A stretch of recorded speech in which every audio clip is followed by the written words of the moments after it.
Welcome to Cardboard of the Rings, your bi-weekly podcast about the Lord of the Rings, the card game, which is a living card game by Fantasy Flight Games. Take it away, Brandon. Hello! We'll keep that in.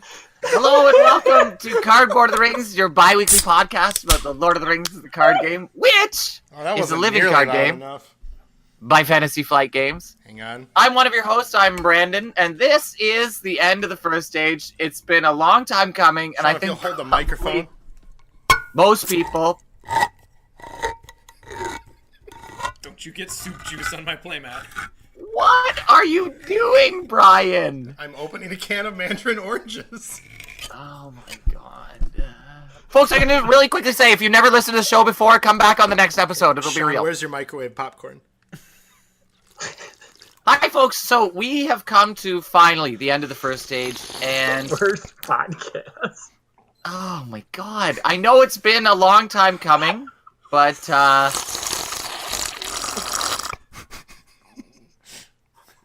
well, thanks for listening, everybody. Bye. So that's Brian sipping soup. So, folks, tonight is the end of the Mandarin first orange stage. juice, thank you. Oh, I'm sorry. Mandarin Can't you orange tell juice. the difference? Is that what you Oh, were now I can. Now I can. Watch out for the seed fragments. Oh, shit. So, folks, Warning right there. the ending of the first stage, it had to come at some point, and most people are probably thinking, just end the first stage already, so we can move on to the second stage. So this is the final episode. For people that are new, I'm gonna tell you, we're gonna do a card review. Okay, so you're gonna get some Lord of the Rings, the card game content, but ultimately on the next episode, which is gonna be episode 122, I think, 23. 23 right? is going to be the dawning of the second age, where we're going to sort of move past all this nostalgia, and the podcast is going to essentially start anew and get back on track in terms of covering Lord of the Rings, the card game content, and less about, the silly stuff that we've done over the last 5+ years. So thanks for everybody that's joined us on Twitch. Really excited for tonight. It's going to be a bit silly. I'm going to tell you that right now. But I'm also going to tell you, if you've been listening to the podcast for a long time, you know that we did some custom artwork for our playmats at Gen Con this year, and we're going to be giving away the actual sketches for that playmat tonight by answering a couple of pieces, well, actually one piece of not Lord of the Rings trivia, but COTR trivia. It's a little bit of a nostalgia show, so we're talking a little bit about COTR tonight. Anyways, the plan for tonight, we are going to review the player cards for Mountain of Fire. Some listeners submitted custom host cards as sort of a fun way to end the first stage. We're going to talk about some of our favorite moments from the first stage. So if you're a newish listener and you don't really know about the COTR lore, you can probably stop listening at that point. And then, of course, a big farewell for Sean, Brian, and I on the podcast, and a little bit of looking forward towards the exciting birth of the second age, right? Now you got to imagine. I know it was the end of the second age when Numenor was sinking, but the Numenorians were probably pretty sad as their island and their homes and their families were being swallowed up by the sea. But ultimately, they probably didn't think about all of the joy and wonder that was going to occur in the third age. They probably got on with it, though. Okay, let's go right to the Mountain of Fire player card reviews. You know what's exciting is... Oh, I didn't even go around and do the circle. We'll do that real quick. But what's exciting is the Saga expansions are ending, as is the first stage of the podcast ending. So it really feels like a knitting of fates. It feels like a really appropriate time for a lot of things, in terms of the ending of the show here. Okay, let's go around the circle here. As always, we have Brian. Hi, Brian. Whoa. How you doing, Brian? Clearly pretty well. I'm trying to be in a good mood for you, baby. Okay, well, are you feeling a little bit... how are you feeling about... I put mandarin oranges in my spiked Mountain Dew. What did Ooh. you spike your Mountain Dew with? I don't know. It just comes this way. It's called Mountain Ale. Specifically, God. not your father's Mountain Ale. God bless America. And it goes down smooth. Yeah. So what Brian's trying to say is he's hammered. Hi, Sean. How are you doing? Hi. I'm all right. How about you? Oh, I'm good. I'm good. How are you feeling about the ending of the first stage? Oh, we're gonna lead with that. Well, it's just general big feelings. Excited, sad. Yeah, I'm in the same place. I'm in the same place. I'm excited that it's happening. You know what I mean? But it's sad that it must occur. But you know what? It's happening at the right time. Wouldn't you agree? It's like breaking up with your college girlfriend. Yeah, which I did. Well, no, I was going to say breaking up with high school girlfriend. Because before I left for college, we call it university here, I broke up with my high school girlfriend because long-distance relationships don't work, right? So it was wiser to end it. And I think, too, it's time for us to go. You know what I mean? Like, B, you're not too into the game anymore. Sean, What? you have a million things that are pulling your attention. And I've gotten so busy, and I can't explain exactly how it happened. Yeah, I mean, ultimately, I think that's the key to it. It's just Right. we've all gotten so damn busy in the intervening years. How though? I don't know. It's death by inches. At least It's on my like count. you're a bulldozer, and gradually life just started piling up in front of the bulldozer until you can't push anymore. Anyways, I think it's for me personally when I was thinking Thanks about for the leaving reference, show, Paw Patrol. I think it kind of made sense.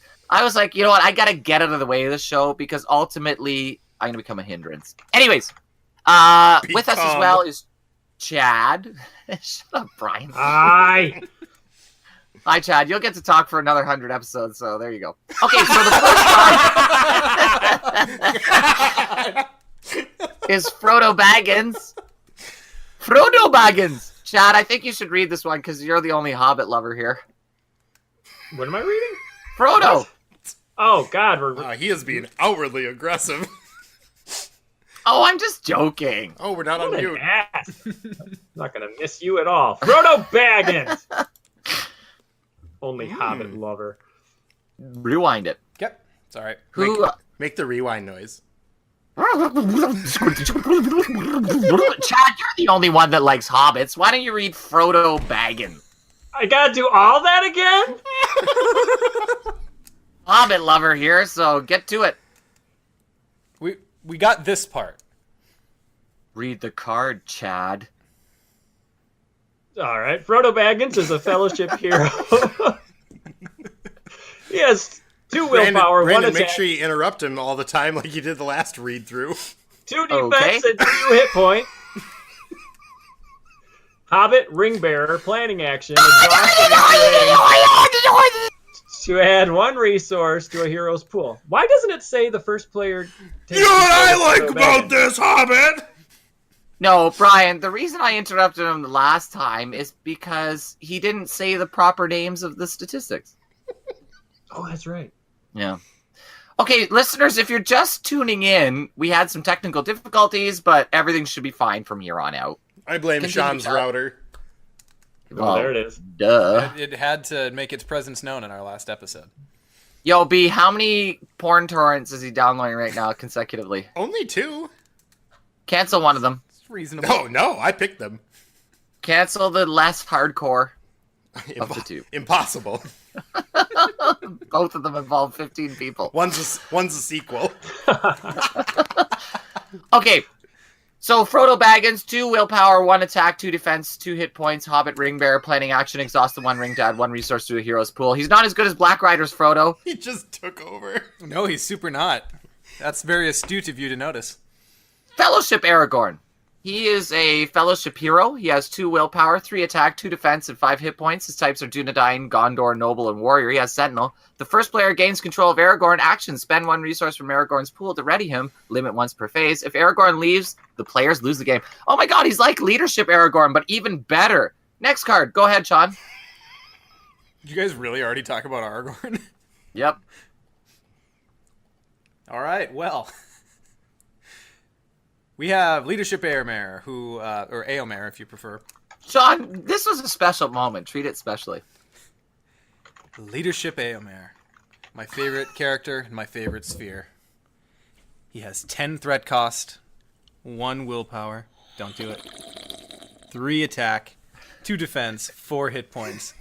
Rohan, noble and warrior traded and response. After Eomer commits to the quest, spend 1 resource from his resource pool to declare him as an attacker and resolve his attack against an enemy in the staging area. That seems pretty good. I was actually kind of lukewarm on him at first, but now that I've played with him, he's fairly good. The art definitely makes it look like that orc is getting the better of him, however. Oh my god, yeah. But he's I like cleaved you. him like nape to chop. Yeah, but Sir Eomer of that Goblinhood. dude definitely looks like he's about to take Eomer out. Or he's like, oh, dude, you have something on your shoulder, and he's about to scrape it off. I just don't know why he's not wearing a helm. It seems... Hey, foolhardy. what do you put on him to buff his attack? Because you must buff his attack. Yeah, Oh, so he's got Firefoot, which is one of the better boosts we have because it's on Plus on him. 2, It's a yeah? plus 2. He's got Dunedain Marks in Sphere. And then he's got a really good weapon that we'll get to in this box. So What is he attacking for now in our dream scenario here? in the dream scenario, like Yeah. anywhere between 7 and 10.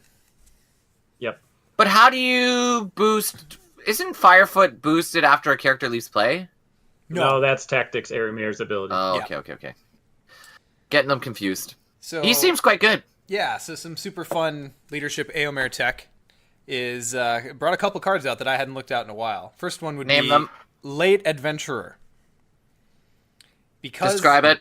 Because Eomer's... Okay, so Late Adventure is a free spirit event, and as a quest action, you can exhaust a character to commit them to the quest. So it's post-staging committal. This is just a video of a bunch of huskies howling, and I'm definitely going to play it at some point during the podcast. Oh, they look so cute. Yeah, so anyway, his ability triggers off of actually committing, so once we... Oh, the puppies. Guys, focus! And so anyway, that sneaks him in after an enemy's been revealed, presumably, because one of the harder things about playing with him is keeping something in the staging area for him to hit. So being able to do that post-staging, but before you have to deal with any attacks, is really solid. But his best card is Grappling Hook. Well, because that card's amazing. That card is amazing. So you get him pumped up to like 5-7 attack. You throw him into the quest for his attack strength, and then spend a resource from him to nail something in the staging area. Again, after staging. Very, very good. Did you see that combo where it was Galadriel with Nenya, and then he had Harugum? So you give him the willpower boost of Galadriel. And then Ooh, Harugum. God, because Nenya's a quest action. Yeah. Solid. That's solid. Yeah, that's a really great combo. Yeah. Sounds nice. Anyway, he's really good. You do have to build around him, but he's like souped up Dune here, basically. I would never use Nenya. We know. We know. Just a little We're aware. point of information. Chad, why don't you read the next one, because you're the only Hobbit lover here. Tom Cotton. All right. 8 threat tactics Hobbit. He has 1 willpower, 1 attack, 3 defense, 3 hit points. While you are engaged with an enemy with an engagement cost higher than your threat, the first Hobbit ally you play each round does not require a resource match. Response. After a Hobbit ally enters play, it gets +2 attack until the end of the round. Now, I gotta say... So this is Elrond Hobbit. No, Elrond's good. Because this guy... I'm thinking there's hobbits coming. Like, we're going to be getting more hobbits. Because right That's now, the new episode title. he's not the best. Why? It seems like decent to have the ability to play hobbits from all kinds of spheres. Like, at first blush, he seems okay to me. What's your beef? Well, there's no secrecy tactics cards. Sam is also 8 threat. So it's hard to be in secrecy with Tom and Sam. And so you would have to run, like, Pippin and one of the Marys, maybe Frodo. So I don't see how you can really play a secrecy deck. The hobbits... Suck. They're good, but you don't ever build a deck with just Hobbit allies. Usually there's rangers helping them out, or elves or something. You don't ever build a deck with just Hobbit. Well, there's End of nothing that... sentence. This is the first real thing that kind of unifies the Hobbit trait that actually makes you want to play a dedicated Hobbit deck. Like, even the Black Riders Hobbit deck was kind of like Elf Stones and Timely Aids and just pumping out big allies that were completely unrelated to the Hobbit trait. So, I don't know. It's interesting. It's kind of Dunedain-esque in that you gotta kind of maintain an enemy engaged with you in order to really get the resource True match. say. Trap it. Yeah, I mean that's one way you could do it, but then you're looking at splashing into lore probably. Which Hobbit right. trap deck I is suppose. real. Pippin could be a thing. The curious was it Brandybuck would be actually pretty good because he comes in when you travel to a location for free, and he doesn't have any attack, but now he does. So he could help you during the attack phase and then also quest, where normally he's just either chumping or he's only helping you quest the next round. So I'm wondering if we're going to get more hobbits that have interplay abilities. Like you can sneak them in when certain things happen, and then they're getting this +2 attack. That would be pretty good. God, but Enter's play is strong. Like I'm drawing on a Magic background here, but like anytime even the crappiest card has the crappiest Enter play effect, it gets abused a little bit. And I feel like, when you think about the elves and them jumping in and out, that's like so strong. And I'm not sure they're going to suddenly do it in yet another deck archetype. You know what I mean? Yeah. I mean, I suppose. don't know. The one thing that's really nice is that if kind of we look at the hobbits as a trait, the thing they need help with most is attack. So I mean, Yes. it's kind of Sylvan-y, but kind of not, and I don't know. I was kind of. I mean, I'm fine with Tom Cotton. It was a little weird to see him in I didn't even remember he existed. First of all, Who is he? Rosie Cotton's dad, yeah? I think so. I mean, he was the one who kind of formed the militia that. Yeah, she's a 2-time hussy. Oh boy. But anyway, I kind of Who is he? I kind of expected Tactic Sam. Me if too. I'm being honest, but yeah, no, it's interesting. He was the one who kind of led the insurrection against Sharky, isn't he? And then Right. then I mean, what you could do is you play Sam, I'm and kind then of you Team put Sharky. you put Bill in, Bill the pony. So now Tom has 4 hit points, and then you have leadership, so you can use Hobbit Cloak. So now he's a 5 defense, 4 hit point defender. 4 if hit you have point? leadership.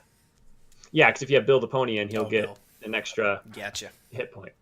So I mean, yeah, that's good. There's nothing wrong with it. I'm just trying to figure out this ability. I'm thinking there's going to be cards coming that are going to kind of make us go, oh, well, not you guys. You're leaving. Screw you guys. But I will say, oh, now I We'll get say, it. oh, it just won't be audible. I know. Don't you take that away Aw. from me, Chad. I mean, as far as Hobbit defenders go, I don't know what more we could ask for without it just getting ridiculous. Like if Right. he had one more defense, he's going to be like, oh, but what? Why? This guy's like Baragon. What the hell? Yeah. Yeah. Any more hit he points, is and he's literally- going to be kind of sticking out. So I don't know. He's fine, He's a very robust Hobbit. as hobbits go. Okay, Now let's the- cruise on. Rosie The next Cotton. Hobbit. The next I'm going to Hobbit. read this There's one. nothing- Chad, nothing I'm wrong going to with read her. this one for you, though, because I know you're our one Hobbit lover here. Read it, buddy. Rosie Cotton is a leadership ally with a cost of 2. She has 2 willpower, 0 attack, 0 defense, and 2 hit points. Her type is Hobbit.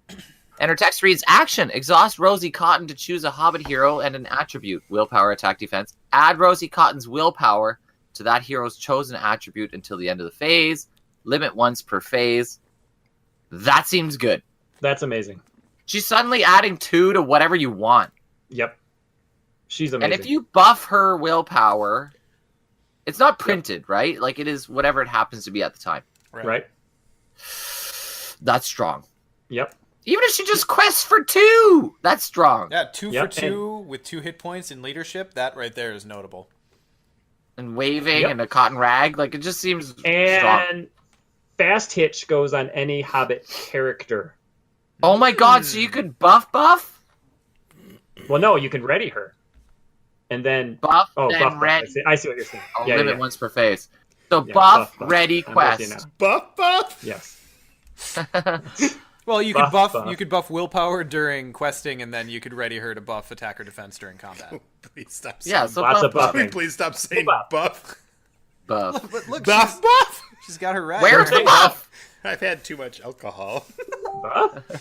So she gets my vote right now for one of the best unique allies for Sword Thane. Because with Sword Thane, you can really quickly boost her willpower. Because a lot of the willpower boosting attachments can only go on heroes. And hobbits are they have lots of attachments that are very cheap to boost their willpower.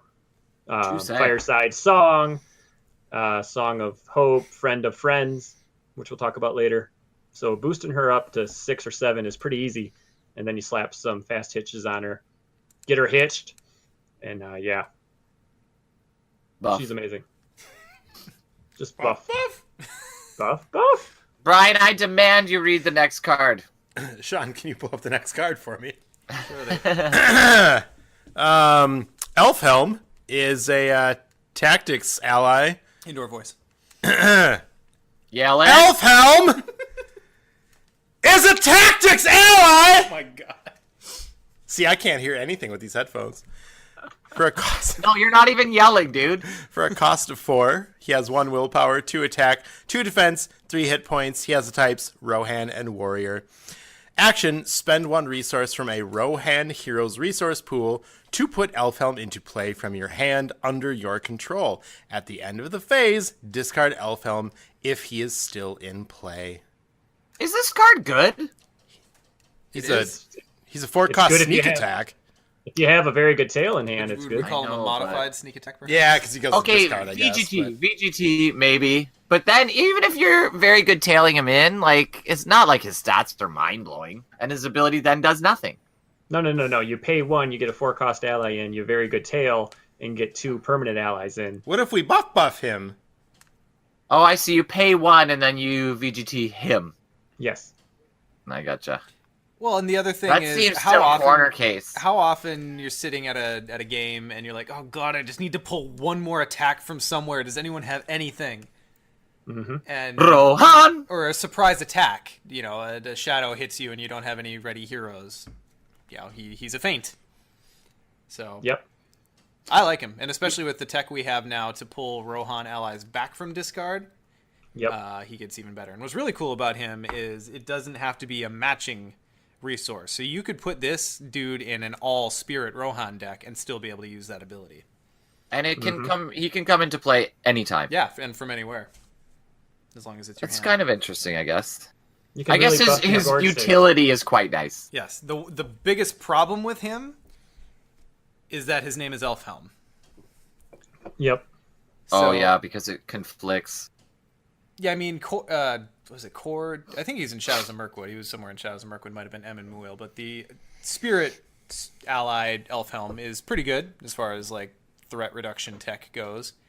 But Hero Elfhelm is so good for modern Rohan. I don't know. It's tough. Yeah. Yeah. Unique allies, man. Sometimes it gets tough. But he's a solid His one. as name long as is there's no Rohan conflict. Alfhelm. Fight Club. Done. Okay, moving on. Sean, Sure. please, sir, would you read Eladan? Eladan is a 3-cost lore ally. He has 2 willpower, 1 attack, 1 defense, 3 hit points, Noldor and Ranger traits. While Elrohir is in play, Eladan gets +2 attack. Response. He gets buffed. After you optionally engage an orc enemy, ready Eladan. Damn, son. I love. No. Why? Everything but that trait is good. The and in an orc heavy Ranger? quest. You don't like Ranger? No, I mean the fact that it has to be an orc enemy. And Oh. the fact that it has to be an optional Somebody's engagement. looking for a fight. But he's still looking at 3 attack, like 2 willpower. Like, this guy is hero stats for 3, dude. Yeah. Assuming that Elrohir is in play. Mm-hmm. And he can And you quest. optionally engage an orc. And that's Oh, the other no. thing. It's not just after you Only. engage an orc. It has to be your optional engagement for the turn. So I think this guy's okay in the right quest, but I think there's just Oh my like one God. too many limiters on him. He's not going to get my endorsement for being awesome. But, like, ignoring the response, he's still good, provided that you can get Elrohir out as well. Like, just statistically, hero, or ally-wise, solid. Yeah. He seems Let's good. see. Yeah, he's got the printed stat line of a 3-cost ally, so he's fine. He's not bad. I just don't think he's amazing. Oh, and Duran's father mentions a good point. If you have the hero version of the other brother, then they're always in play. Oh yeah. I don't. Man, would you guys ever build a deck where you don't have one of the heroes? Yeah, I don't know if you ever play these with just the allies. That'd be pretty. I mean, Like you're I trying guess unless they're to your... double ally out. Yeah, I think you always take one with the accompanying hero. Right. What if you're playing like some hard Noldor deck? Yeah, maybe. Maybe. Huh. Like if you're playing a really good card draw Noldor deck, like you have Aerostor in play. Sure. I feel like you could try to. Yeah, and then if you're to the seeing him, he only costs 1, so that's good. Guess, seems good to me. Okay, B, you should read Elro here. Elro here is a spirit ally for cost 3, 2 willpower, 1 attack, 1 defense, 3 hit points. He has the types Noldor and Ranger. Why am I reading this guy? I don't know. 'Cause he's next.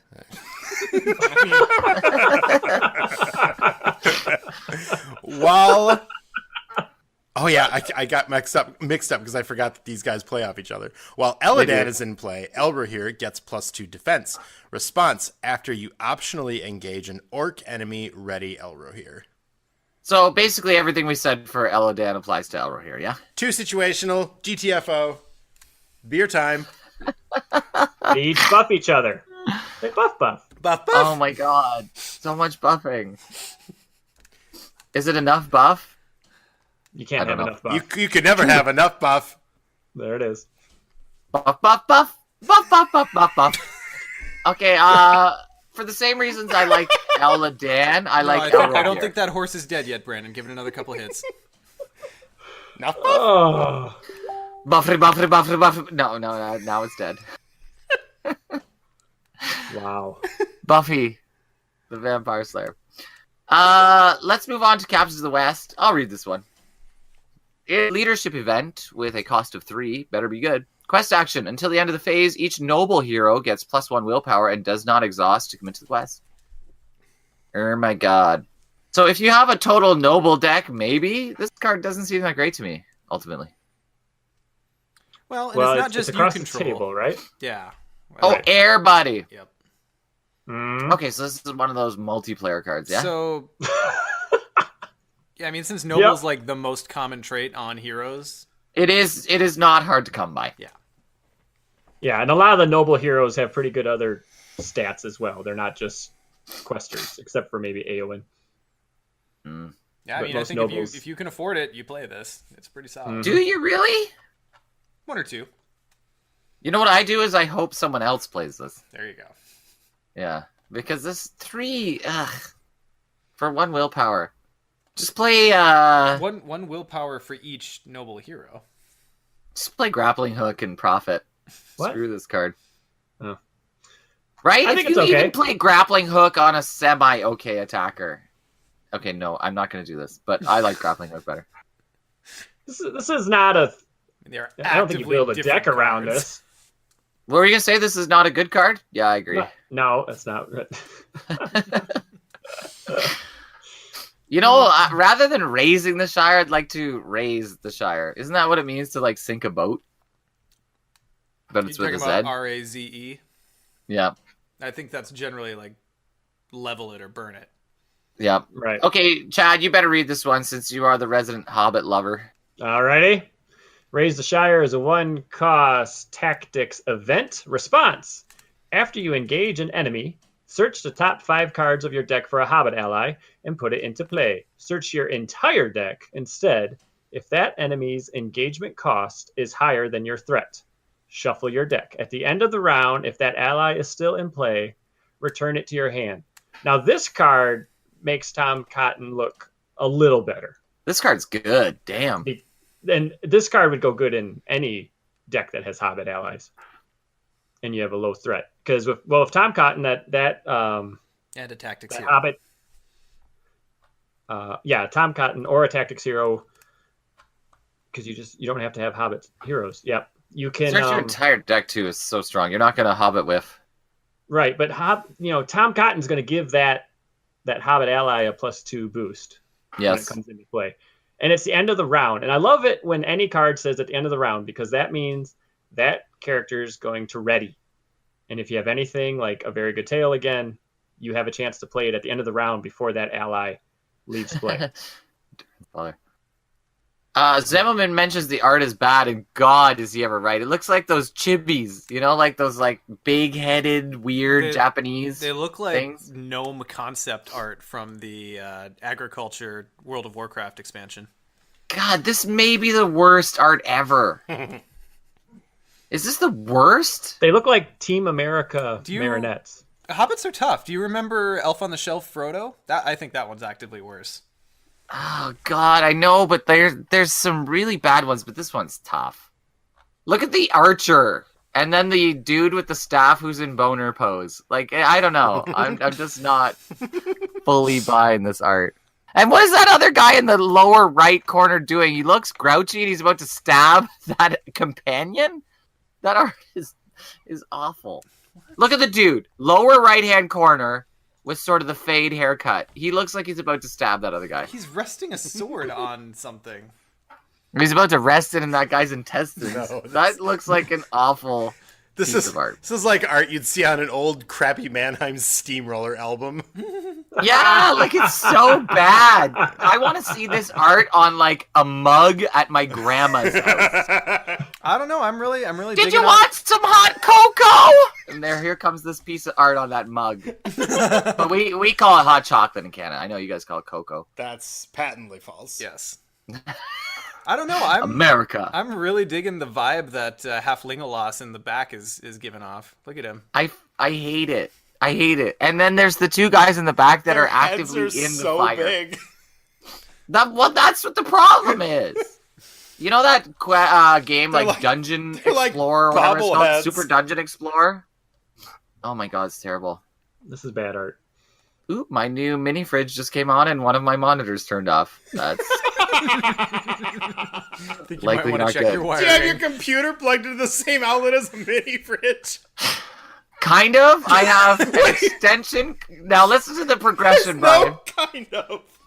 Extension cord into power bar, all the computer stuff in that power bar, and then another power bar plugged into that power bar that God. stretches out to have the fridge. Dude, you are asking to lose your recording. You're gonna get a fire. All right. Anyways, Clark. I only turn the fridge on Fridays, so it's fine because I only cool things on Fridays. Okay, let's look at the next one. Chad, why don't you read Guthvina? Go ahead, Sean. No, what? Why? You good? Oh, because it's Airmare's toy, and I just read. Oh, fine. But we like to forget Sean on this show. It wouldn't be an episode of I'll Lord of the never Rings. forget you, Sean. All right. Guthwine is a leadership attachment. It's 2 cost, item and weapon traded, attached to a Rohan hero. Restricted. Response. After attached hero is declared as an attacker, exhaust Guthwine to give that hero +2 attack for this attack. If this attack destroys an enemy, return a Rohan ally from your discard pile to your hand. Who's this good on? Any Rohan hero, it turns out. Any Rohan hero. That seems really good. It's super good. It looks exceptionally German too. And it's exactly what the discard from play Rohan build needed. Like this... I think it's way better. No, sorry, go ahead. I was gonna say I think it's better than gambling. I think it generally is too, because it's not reactive, so you can do it any time after they hit the discard pile, where gambling has to be in play and ready when they're discarded. Yep. So, yeah, I've been running it in my I'm calling the deck Preemptomare, because he attacks everything in the staging area, and it's amazing. No, this is a very good card. God, it's like if you keep reading, it's like, oh my god, it just keeps getting better and better. Like +2 attack for 2 is already fine, and then if you kill someone, a guy comes back. Like it's amazing. Now, Sean, what's been your favorite Rohan ally to pull back? I think, well, okay, so the deck I'm running right now is Spirit Theoden, Tactics Eowyn, and Leadership Eomer. And a lot of times I'm just kind of needing questing help, so I pull back the Escort from Adoras like almost every turn. Oh, really? But, you know, I've done the Horse Breeder a few times just to go dig for more mounts. Is it the Horse Breaker that readies a Rohan hero? Yes. Yeah, that's the one I've been pulling back quite a bit. Yeah, I mean, this is really a really good piece of that discard from play archetype. Only 6 cycles after that archetype was introduced. Yeah, I know. They finally got it right. It's a great card. The one downside to it, and I think it's probably fine because it's a weapon outside of tactics, so that's something notable anyway. You exhaust it to give the attack boost, so it's only good for 1 attack per turn. Yep. And it exhausts as part of using it, so you can't like faux hammer off of it, or you can't, any of those weapon exhaust. You can't straight shot. True. But I don't think the deck that it goes in really cares about that. So I agree. Yeah, it's a great card. Great card. Das ist gut Wein. It looks very German. Das ist meine Kuttenstick. Das ist Schweinhund. Okay, let's move on to the next one. Boy. all the Germans in the chat are All the German. Brian, why don't you read Friend of Friends? Pass. Friend of You're Friends a is friend a of neutral attachment with a cost of 1 and What's its he type gonna is do? Fire me? condition. Attached to a Hobbit hero, limit 2 copies of Friends in play, because you don't want to have Friends of Friends. While another hero has Friend of Friends attached. The next card is called She Sells Seashells by the seashore. Okay, I'm going to start this one again. Friend of Friends is a neutral attachment with a cost of 1. Its type is condition, and its text reads, attached to a Hobbit hero, limit 2 copies of Friend of Friends in play, while another hero has Friend of Friends attached. Attached hero gets +1 willpower, +1 attack, +1 defense, +1 heal point. It's really good, folks. You got a friend in me. Why was Eddie Vedder doing the What? Jeez. soundtrack to Toy Story? Randy Newman's had some hard times here. You got a friend. Was he Who's harnessing? pooping? Who's that band that everybody hated that you do a really good impersonation of, Sean? Creed. Nickelback. Yeah, was that? Do you do an impersonation of Nickelback? Look at this photograph. Every time I do, it makes me laugh. I need a friend of my friend. And what the hell is on Joey's head? Okay. This card sucks. Next. No. Buff. No. Oh, it No, doesn't it- suck? No, it's really, really good. Pass. This is the buff card. This is the buff. Brandon, this is a very good card. 1 cost, neutral. Boost all 4 stats with the only trait that has a 1 cost readying attachment. Fast hitch. But you have to have both friend of friend and friend of friend in play, yeah? Yeah, but that's not hard. I You can lost dig that it out with sentence halfway Master of the through. Forge. It's easy. There it is. Oh my god. Nice push. Okay, fine. Plus everything. It's universal buff, so it's buff. But Sorry. oh no, did it also come out the other end? No, it didn't need the other Didn't end. need it. There's a lot Oh, of different no. fluids circulating in my stomach right now. Let's start. So Oh, okay, Scott chat. Sage, thanks for popping in, buddy. Bye, Scott. What? Yes, Sean. So as the champion, what's your ideal setup for this one? Who's it going on? You sword Thane Rosie. You put 1 on her and 1 on Sam. You put 1 in the front tire, you put 1 in the back tire, and now you got a bike that Sounds sounds like a a lot of motorcycle. resources. Okay, let's read the last card here, guys. The final one. You know what? I'm going to do it. This is the last card review I'll ever do on a podcast anyways. The last one is... Oh, God, I'm kind of Wait, sad. hold on. We should make it This a is bigger the deal. last one. We should make it a bigger deal. What? Okay. Well, introduce the card somehow. Like, give us... I don't know. Give us a... card review. Orc Disguise is an attachment in the Fellowship Sphere for a cost of 1. It has the types item and armor. Attached to the ring bearer, limit 1 per hero. While an orc is making an engagement check with you, it gets +5 engagement cost. Response: after an orc engages you, discard Orc Disguise. Until the end of the round, that enemy cannot attack you. You. We reviewed that together. So our last card together was Orc Disguise. You! And I'm not going to disguise my distaste for this card. It seems weak. I mean, thematically, it's don't even know beautiful. what I just read. Thematically, it's really good. Frankly, I'm But amazed as a I got card, the name of the sphere right. Fellowship. Yes, that's what I Yes. said. You know what?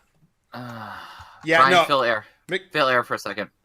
Look at this photograph! You got a friend in me. McDog3 suggests, of course, that we do not end on Orc Disguise as our final player. I've got a card I'm going to review. Don't say another word. Okay. Nobody type anything. Someone else had that thought. So I are we guess. seriously just going to sit here and fill time blankly? No, here we go. Sean, do you have another pair of comfy pants? No, I've got my card. Here we go. Comfy. Is it okay that they're covered Tactics in Star Boromir has a threat cost of 11. Approved. He has 1 willpower, 3 attack, 2 hit points, and 5 defense. Oh, those are pretty good stats. I like that he His had to types are- look it up. Gondor, Noble, and How Warrior. did you not have this memorized? And his text reads, action. Raise your threat by 1 to ready Boromir. And he has another action, guys. Oh my god. Action, discard Boromir to deal 2 damage to each enemy engaged with a single player. Wow, this is reminiscent of that Put him awful in the power bike creep spokes. that we had following the core set. God damn it, he's still so good. Oh boy, oh boy. Tactics Boromir, you said? You know what? What a fan. Oh, there goes my monitor again. I don't think I would What even bother, though, because amazing- then you can't use Leadership Boromir. Because Leadership Boromir's weak sauce Seriously, compared to I don't Tactics think Boromir. no room for this I mean, in my deck. Isn't Ally Boromir an auto include for any what tactic? I Weak was sauce yeah, Boromir. absolutely. It's Rouse. Guys, I think I could say full well. You know what? Let's go around the circle now. Favorite card of all time. Chad, you can share one as well. But this is the going out. Thanks, Brandon. Well, Golly. you know, Golly G. This ain't your Oh. show, kid. and people might be wondering, where's Chris?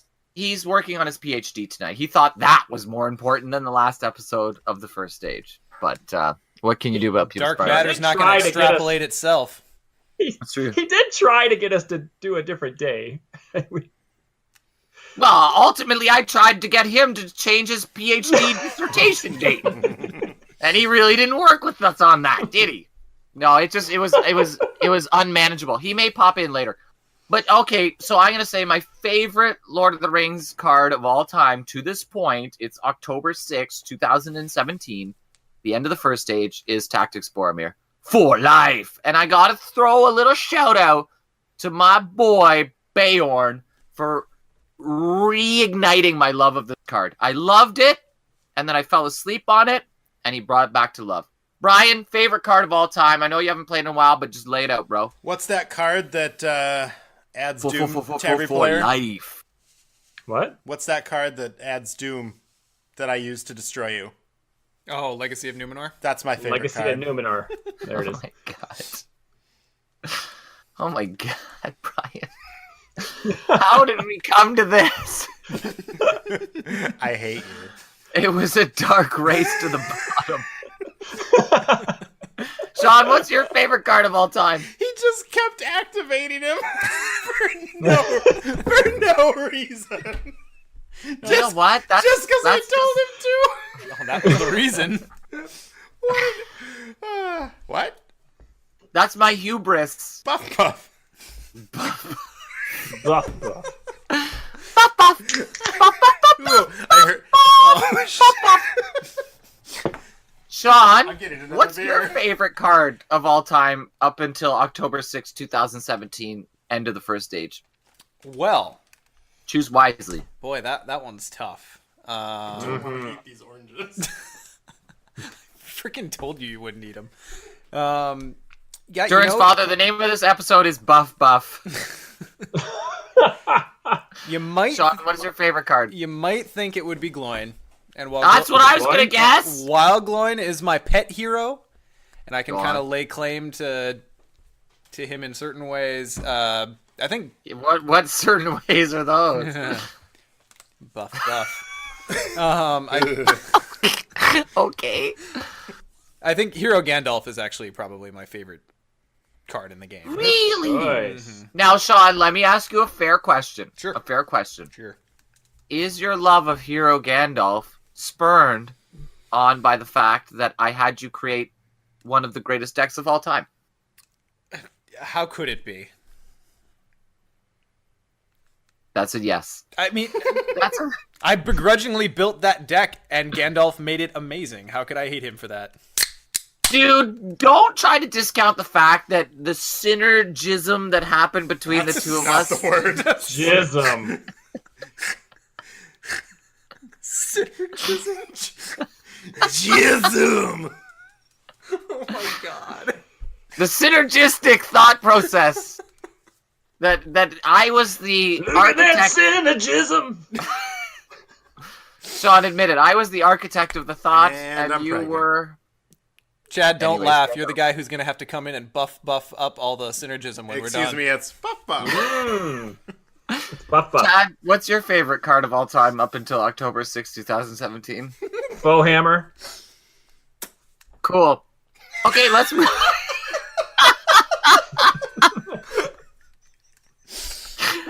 Chad, you know you're getting a little bit hard tonight because to your audience second age. You could literally make the podcast about running Brian, Sean, and I into the dirt. So, choose that option.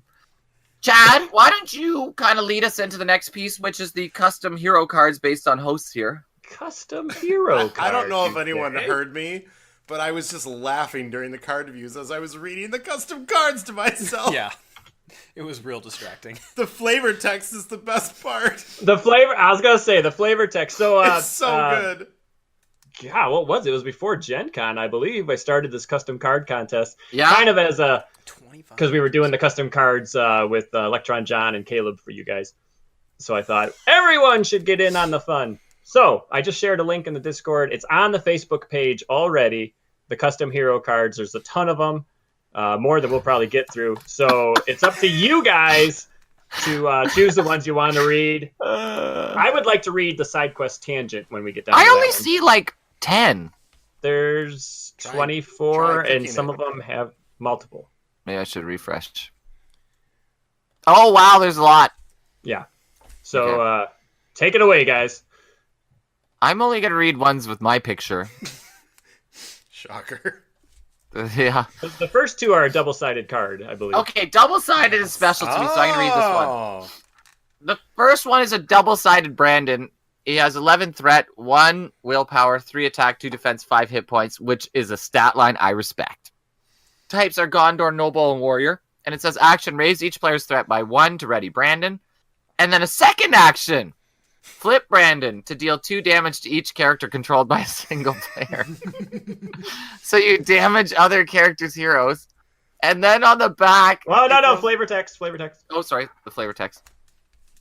Just like Tactics Boromir, but better! And then on the back, it's the exact same picture, but now it's an encounter card, and it has the scumbag hat on. And its threat is 49, or threat, what is that, cost? Engagement cost. Engagement cost 49. Lord. Episode 122, folks. No, but I just got confused by the fact it's double-sided. No, you didn't. Threat is 1, 3 attack, 2 defense, 5 hit points. Type is Brandon again. Grief, Spider-esque. Brandon cannot be optionally It's not engaged. Each type, character... Brandon. God, whatever. In play, loses all abilities and gains action. Return this character to your hand to discard the top card of each player's deck. Forced after Brandon enters play, add him to the staging area. And the flavor text here is, I found a new use for Cat. Boom. Whoever made that really is a grand fan of the show because that essentially encapsulated my entire sort of contribution to the show for about the last 100 episodes. So well done to that individual. Brian, why don't you read one?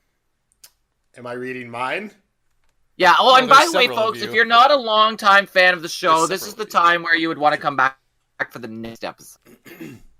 We're on to the whole match. We have Brian, who is a spirit hero, who has threat of 12, 2 willpower, 3 attack. The stats don't matter. Combat action. They're Spirit Theoden's stats. That's fair. Combat action. Each Rohan character. This is really long. Each Rohan character gets +1 attack until the end of the phase. +3 instead if it has a mount attachment. That's not on the card, but you can resolve attacks against enemies before resolving enemy attacks this round. Rohan characters can attack enemies in the staging area. At the end of the phase, discard Brian. Limit once per phase. But the best part is the flavor text, which still doesn't do it justice. Love it. I love that one. That's So good. That's pretty solid. Now, objectively looking at that ability, does it actually do justice to Ride to Ruin? I would say so. I mean, it kind of breaks the entire game, so that's what I was looking for. Yeah, I know, and that's what you want, right? That's the key. Mm-hmm. Sean, read the next one. Or the next one that you were interested in reading. I'm sure I might as well round out this series that we're currently doing. Sure. I know that picture. That was when you were in Toronto. No, it was just me stuffing poutine into my face.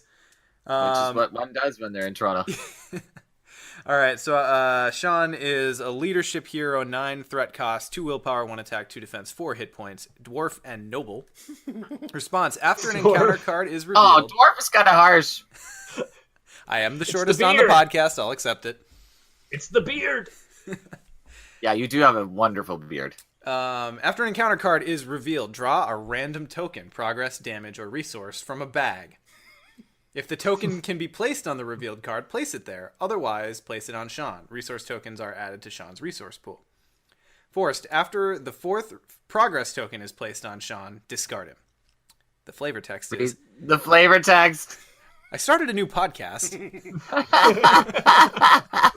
Pretty brilliant. Oh, God. That's brutal. There's something of a theme in the cards of mine that I perused. Mm-hmm.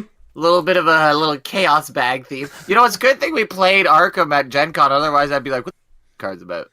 Now I get it. Okay, I can read one. It's called a Keen-Eyed Brandon. And it has the exact same art for Keen-Eyed too, but his cost is 0. 1 willpower, 0 attack, 0 defense, 2 hit points. Doomed 2. His types are host and troll. Response: after Keen-Eyed Brandon enters play, reveal the top card of each player's deck. Action: return Keen-Eyed Brandon to your hand. Discard the top card of each player's deck. And my favorite part of this card, I don't know if you guys noticed the slight nuance. The type is ally in air quotes. No, I didn't notice that. Totally missed It's that. not awesome. really, not really an ally. It's just Well kind of done. like, yeah, That there it is. fantastic. Oh my God. I want to read this next one. The next one is probably my favorite of all. Yep. Oh, yeah, this one's the best. So, this is a treachery. The title is Brian. Surge. Surge. That's it. The flavor text. Oh my Brandon, God. you prepare anything for this segment, B? Brian, nope. Just on to the next thing. Oh my God, it's so funny. All right, I want to read this one. This is Okay, go ahead. These are so good, by the way. Way to go, listeners. These are amazing. Now this is by Chris CD. Oh yes, CCD. All right, so this is a 0 cost Brandon, side are you quest. getting drunker? I opened it. No, but you know what? He's been around since before you were around, B. You know, so it's really special for me to know that CCD is still here. Dare you? A million episodes later. Or like 210. Oh my God! Look at the shadow creature with Jordy and the holodeck on There this. it is. All right, so this is a 0 cost side quest Son called of Tangent. a bitch. It has X progress. He's a Photoshop pro. This is amazing. Skip the staging step while this is the active quest. X is 50 times the number of players in the game. When this card is added to the victory display, the players win the game. Here's the flavor text. You open a Star Wars Destiny booster pack and then make a bunch of comparisons between the cards in it and the cards from the 1990s era Magic the Gathering. Then you reminisce about Star Trek CCG and conclude that it is about time Fantasy Flight Games made an LCG in that universe, but you wonder whether the market has room. I mean, FFG has 3 Star Wars card games going right now, and that franchise is so much better than the Star Trek reboot garbage, so... Yeah. Wow! Tangent. Harsh words, but fair. I love how it's victory minus X. Oh, I didn't catch that. I love that the shadow is not only Photoshopped altered, but it's just flicking you the bird. I know! His hand is absurdly large. Mm-hmm. And it's right in Jordy's face. So hard in his face. How did they not see that? God. Oh, that's great. Oh, it's so good. Ugh. Okay. The Photoshop on these next ones, I love that it says the illustrator was John Howe in the This next one is photoshopped so badly. It's an encounter card. No, I think Your head is only slightly smaller than the hobbits in that one. your cheek looks Yeah, it's completely chibi. natural. It's chibi. Jar 7 Jar. threat, 7 attack, 7 defense, 7 hit points. It's an encounter card. Its type is Brandon. Former host. And it says grief. Whenever any player deals any amount of damage to this enemy, that player discards that many of the best cards from another player's hand. Then deals that much damage to the most important character controlled by another player. And then raises the threat of the player. Oh, sorry, my fridge just turned on. Who is most likely to threat out by that amount. And then Shadow is Surge. Did you get it to 7x7 stat line? I did, and I see Okay. Jar Jar Binks being accosted by 2 Jedis there. Wonderful card. Again, really, the players, the listeners know us. It's really good. Brian, this next card, how did they find that noble face of yours? That was from my profile picture. That's from my wedding pictures. Look at the illustrator at the bottom of that card. Brian. Nice. That was Self-portrait. That was actually the picture that my new wife said if you were still on dating websites, that's the picture you would want to put up. So I immediately made it my profile picture on Facebook, which I'm not sure she appreciated. I was about to say. That's all right. You were new at marriage at the time. That's right. So I am a spirit hero with threat of 1, which is pretty sweet. I've got a lot of willpower, and I'm pretty just racked on these stats here. Big stats. Response: after a player decision negatively affects a different player, cancel the decision. Then make the player who made the decision suffer any punishment of your choice. Then search your deck for a card and add it to your hand. It's such an arbitrary effect at the end. And then draw a card. All Rohan characters get +1 willpower, +1 attack, +1 defense. I love it. Overcosted. Pass. Not worth it. I think it's Oh my god, look at the next one. The next one makes me so happy. So Sean is a lore hero, 10 threat cost, 3 willpower, 0 attack, 3 defense, 4 hit points. The trait is insert router joke. Action: put the top card of your discard pile into play face down under your control. This ally counts as an ally with the type Ewok. 2 willpower, 1 attack, 1 defense, and 2 hit points, with ranged and sentinel, 1 victory point, and the text. Action: add this Ewok to the victory display to lower the cost of the next lore card you play by 2. Limit once per round. Limit 7 Ewoks in play. Oh my god. And the art is so disturbing. You've got Wicket on the left, and then there's one Ewok who's kind of like it's like zombie Ewok. He's ripping the flesh off of something. What was the name of the deck? Jawa Ewok Surprise? Jabba's Ewok Surprise. Yep. I have that There it assembled is. right now. There it is. Stop that. There it is. Then there's like a million here. Wow. There's quite a few. Is this I'm Chad, I'm assuming this is all submitted by one person? Yep. Yeah, this was the picture they sent. This was, God, was it Wandering Took? I'm going to read Rebel Trooper because that one draws my eyes. Rebel Trooper is an ally with no cost. Let's just see what that's all about. 0 willpower, 1 attack, 0 defense, and 1 hit point. CCG's had trombone are its types. God, that was a terrible moment on the show when I opened that piece of crap. Yes, I was almost going to say the SH word. Wandering When to- revealed, take control of Rebel Trooper. God, that card sucks. Oh, God, that was a good one. That's a good one. Brian, that's not you down there saying wrong Princess Leia, is it? No, that's not you. God. What? No. Okay, just making sure. But thanks. You Well, it's asshole. tiny. I'm looking at this miniature You version wish of the it card. looked that good. Ew, Sean, look at Ewok Surprise in its poo. Read it. Wait, what? Oh, Do you see the one? They're kind of hard to see, Yeah, but yeah, it's just a little small. If you enter full screen, you can read it better. All right, so Ewok Surprise is a neutral attachment. It has null cost, CCG, and SCAT traded. cats. When revealed, add Ewok Surprise to the staging area. If unattached, attach Ewok Surprise to the next eligible enemy that enters the staging area. Awesome. That's Has nothing. nothing other They than an step in annoyance. the Ewok poo. Oh my god. That's funny. Oh, yeah. Oh boy. Okay, Sean, let's. What? Wait, do the next one for Brian, but Brandon, you read it, and Brian, you know what to do. Oh boy. I'm gonna try. Nope. Add the next Okay. one, Sean. We'll do two Next more, time. then we gotta cruise on. Oh, that next card. Oh, okay. So Are we looking at Brian singing? Yeah, so you read it, Brandon, and Brian knows what to do. Okay. Brian is a spirit hero with a 7 threat cost, 1 willpower, 1 attack, 1 defense, and 4 hit points. His types are podcaster and first stage. And his response is when when I don't have anything to crinkle. when you Objection!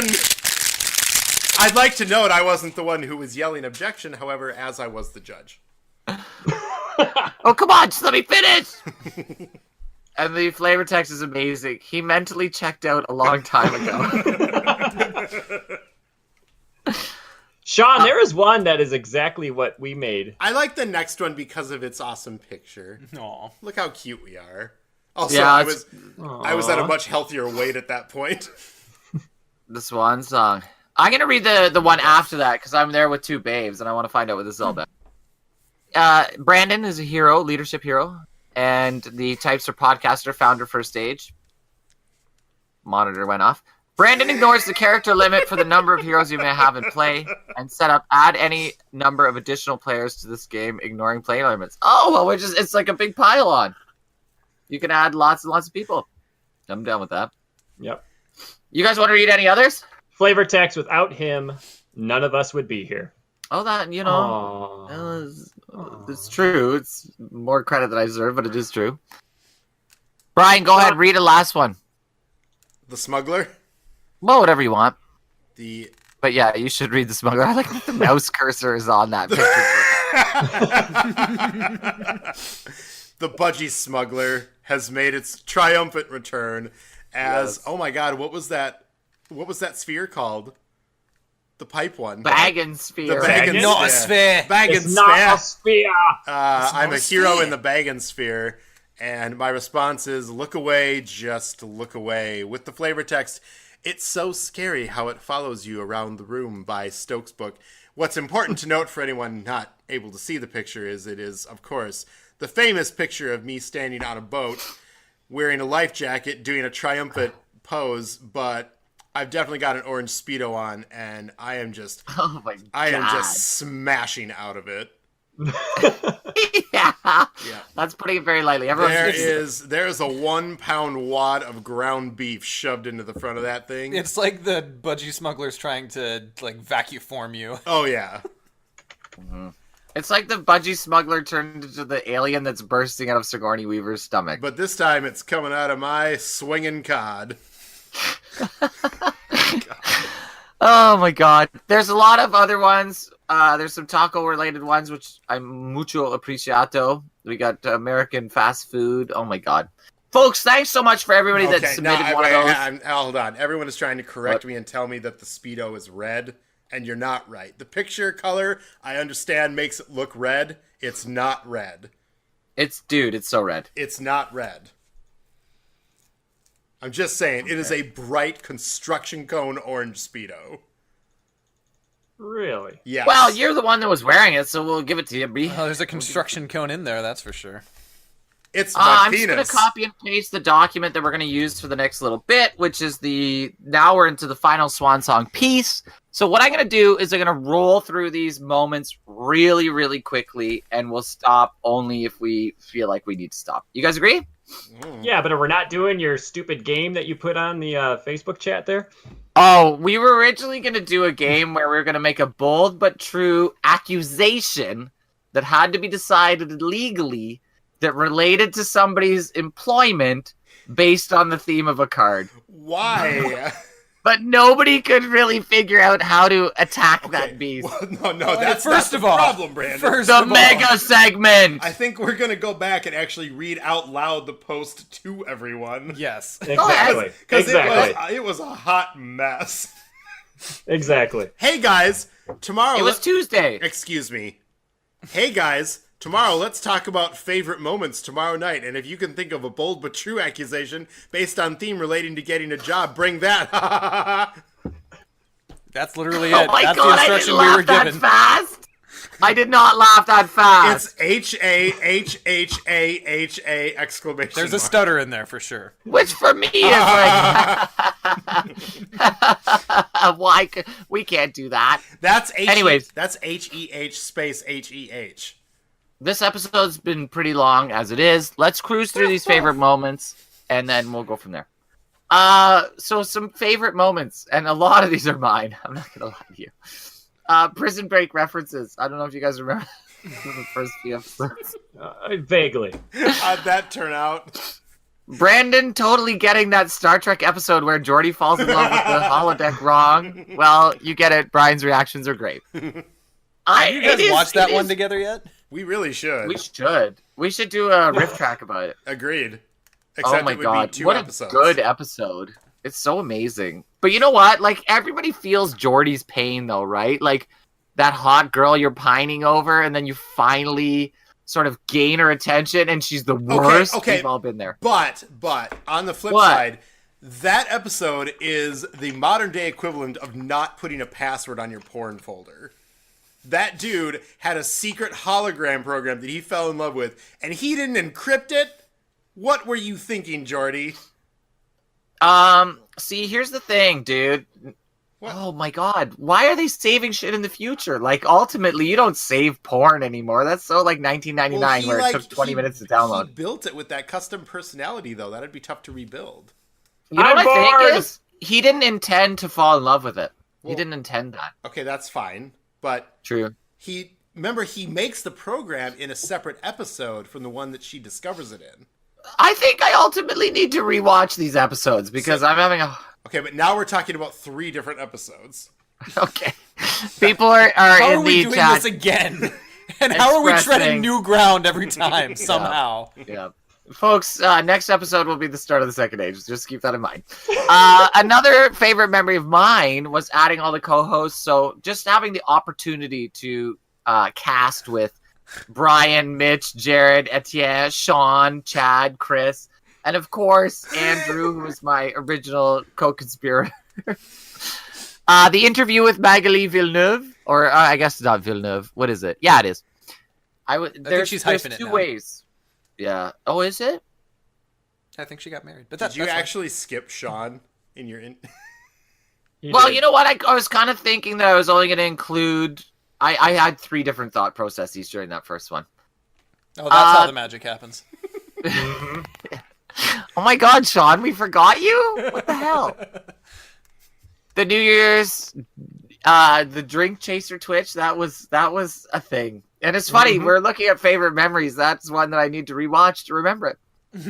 You know what? One of my favorite parts of the Aurore Fulni episodes was listening to Chad say, please say it, Chad, Aurore Fulni. Why does he say it like he has a sock in his mouth? Because Oh, we're God, Americans. that We was great. swallow our L's. You know, both times we had an artist on the show, I really, really loved I'm it. gonna swallow your D later. What? Sean, you were the most involved with this. Do you remember the fun of making the threat trackers with CCD? That was like such a great set of emails and process, and then it inspired and it laid the groundwork for then collaborating with Stokes. It was really, really fun just working with these talented, skilled people on these projects. Matt J and I, a long time ago, made a competitive variant called Boromir Has the Ring, and it was Mirkwood Bat that ruined our variant because it kept going back on top of the deck, and the variant was over. It couldn't continue. Spider-esque. Now, this was before all of you guys, I think, and Brian, you had no interest in it, was Wizard Kings at Gen Con. God, that was a mess. Refresh my memory. I really was into this game called Wizard Kings. You organized an event and then fucked off. I decided to organize an event, but it was before the original Cardboard of the Rings special listener event. I got nervous. So I wanted to go eat something, so I went to go get some Steak and Shake. Mine was long. Didn't go to And your ultimately, you and Mitch ran the Wizard Kings event.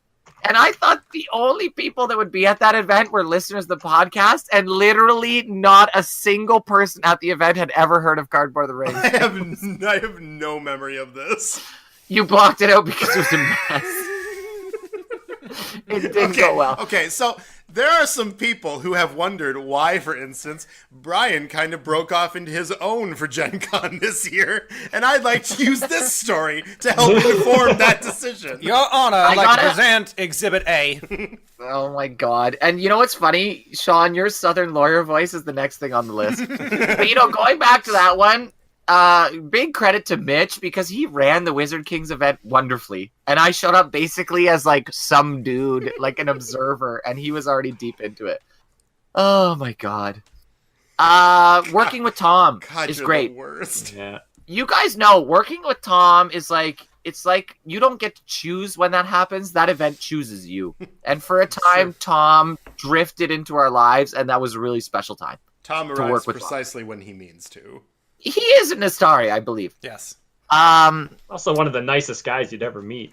Somebody included when I was dying with the spicy hot Caesar. That was funny. That was funny. No, the funniest part about that was you took the first sip and you're like, this is nothing. Mm-hmm. Yep. and then not a minute later we hear you just. It was delayed. You got that delayed hot. It took time. It's got delayed heat. Vardain enjoys the ignoring of Sean.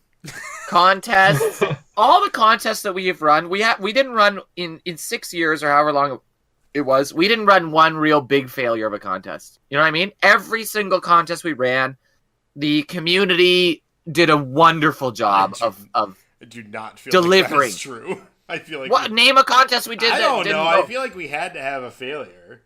Nope, they all went brilliantly. I think the brilliantly. prizes is kind of the tough part. The prize delivery is just a thing, but whatever. The community delivered amazing. When Etienne said, "Look at the throat," No. Jared saying it's not a sphere, and then it becoming a thing. I really enjoyed the episode where we got a chance to talk with Dave G, who is a goddamn game demoer extraordinaire about many games, because I feel like it was a chance for us to like branch out a little bit into all of our gaming passions. Originally, okay, so we have totally getting the value of a card wrong and putting into the bike spokes. We've never done that, have we?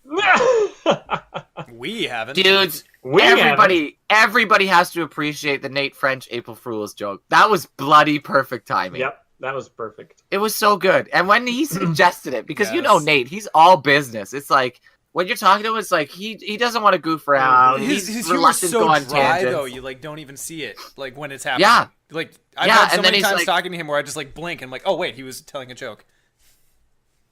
It's amazing. I've enjoyed every single one of our interactions with Nate, but him dropping the decision to do the April Fool's joke, still to this day, I think has people questioning it. Brian, here's one that maybe you can toss in a little flavor to, the Gollum off between you and Brev way back in the day. Oh my god, I've been drinking far too much to do a Gollum voice. You should have the.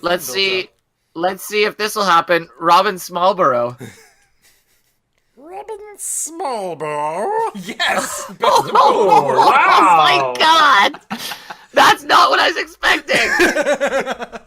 Sean, can you lay one down for old time's sake? Yes. Give us a dress. Robin Smallberry. Oh my god, you guys, he's flittering his eyes like a hummingbird. And the microphone cut out, probably as some protective mechanism at the end. Oh, I'm sorry for everyone who's listening, not live. That's going to be loud. Oh, it's good. It's good. Custom cards, I agree. Winning games on Twitch. Twitch in general was just a boon. Episode 50 community roundup. I'm sad that episode 50 was plagued with technical errors, but it really was fun. The fact that you actually shouldn't ignore Eleanor. Andrew and I kind of made that title up because it rhymed, and it's kind of stuck. Like, there's times where it's like, geez, Eleanor's the solution. I'm pretty sure the title of that episode is why I gave your podcast a shot. There you go. You never know, right? It was how clever, fate and I operates. really wanted to justify her usage. Yeah, and I think people still kind of are in some kind of weird pity type way. God, she was hot. Early episode prediction fails, like saying things like, these aren't as robust as magic cards, or Steward of Gondor's not that good. Then on the next episode, you're like, yeah, you could take a bath with these and you'd be fine. They're ridiculous. They're so powerful. Segments like Law Office, The Murder, job interviews of the various games, Mom's Spaghetti, I mean, Ryan's God. movies reviews, Mitch's Amazon reviews. I don't know if you... Oh my How god. much joy we extracted from Mitch's Amazon reviews, not just because they were amazing in scope, but because that they existed and how people responded to them. They were an absolute entity unto themselves. And you know what? Mitch was a lot younger at that time. He was a different guy. He took the feedback from those reviews very heavily. Yes, and it was he did. was so Amazon, interesting. Amazon comments. It's like YouTube, but stupid. Yeah. No, it was a quaint, funny, fun, interesting thing, and it really was a testament to Mitch's love of the game and his ultimate development as a person who can resist the trolls. Brandon as Daredingle Warrior, the Pingu voice, the Morgul Dolphin. I agree, it was so stupid. Why did we put a dolphin sound over Caleb's spoiler? That was so dumb. Because It Oh my was God. dumb. Mhm. I like it. The other guys rolling their eyes when Brandon talks card tactics. Misidentifying Jared when Andrew and I went to the pub to meet Jared, and there was that sort of like cliche nerd guy in the parking lot, and I was like, Jared? And the guy's like, no. I have an urgent beverage. Not being Mr. Trench during the 7x7 this year at Gen Con. God, he got that hard. Somebody put episode 0B. That is truly, if you're a fan of the show, that is a treasure for you to enjoy. Brian's Ride to Ruin rant, including the soundtrack. Fully yeah. agree. COTR rapid fire failing to... Is anybody surprised at all? Definitely the best part about that episode. Oh my god, yeah. And then there was like the machine gun fire for like the first 30 seconds, and then the conversation ground to normal COTR style of like glacial. Oh boy. Now I have a big item here, and it would be impossible to individually specify the events that result in this one. But man, oh man, when we originally, and I'm going to say when we originally started doing the show, because each of us started doing the show at different times, I doubt very strongly that any of us knew how many friends and connections and people we would get to know through this show. I think this one is easily one of the top 5 things. Like, what the hell? I have, like, what I believe will be friends for life from a funny little internet show where we talk about cards. It's really, really unbelievable to me. And another item here is the surprise popularity of the show. I know I've said it a million times, but Andrew and I were kind of shooting for 300 listeners, and now we're into thousands is crazy. After all this end of the first stage stuff, though, like the fact that we haven't really talked about Lord of the Rings, the card game, we're probably back down to around 300. Chad, That's the Chad's horrible- problem. Yeah, that's true. Every See time, you, Chad. every time I see a new like on Facebook, I'm like, oh, you poor soul. Mm-hmm. or someone who's like, I just got into the game. I'm like, gulp. The horrible ring vanishing joke. So episode 111 joke, which I thought That was really funny, but nobody really dialed into it. When I saw my buddy Jeff live in person, I was like, and we were just talking. He's like, what the hell was that crap at the end of episode 111? I was like, oh, you didn't know? And he's like, what was it? I'm like, never mind. And I knew we had to end that segment immediately. You shouldn't have scripted it. Yeah, it was bad. It could have been better. Yeah, no, and I think Iron on patches. Mr. Trench points out the key factors that you had been broadcasting your plans for doing something like that about 111 for years. This is why I don't play poker either, because like when I get a good card, I say the name of the card out loud. I'll be like, yes, ace. Iron on patches. You guys know how big of a deal iron on patches were for me, and the fact that it actually happened. Like, imagine the like point-to-point mental connection here. Weird internet show, love of iron on patches based on weird internet show. Like, that was a big, big deal for me. And when I see people at Gen Con that still have the iron on patches, it just warms my heart. And the fact that I also received an iron on taco patch from Bogey and Star was a big deal as well. Did you get all of episode like a hydrogen patch too? I did, yeah. So there, and then the patch for the Thing game. So it was like, you know, there's some iron on patchage. You guys remember episode 100? It was amazing. But one of my favorite parts of episode 100, like there was so many good parts of that giant 9-hour monstrosity. But the throwback of me getting ticked off at Andrew for coughing a lot really made me laugh hard, because normally I'm so chill. But then you can hear just the venom in my voice. I was not having it. Well, I came on, and that was my favorite moment of COTR up to that point. But yeah, it was even funnier once I heard it again. Oh my god, it was ridiculous. That was great. Brandon snickering at terrible joke as Brian questions his life decisions. Not sure what that's all about. But I've done it twice in this recording. Oh, well, there you go. Carr dying on the way to Gen Con and the kindness of the community. That was a big deal for me. You know what I mean? Like, life is always full of challenges, but to have this weird challenge thrown into my vacation ultimately seemed like a super bad thing, but now I think back of it so fondly. And it also gives Dave G and Chad a lot of joy because of the Ride Like Royalty bus.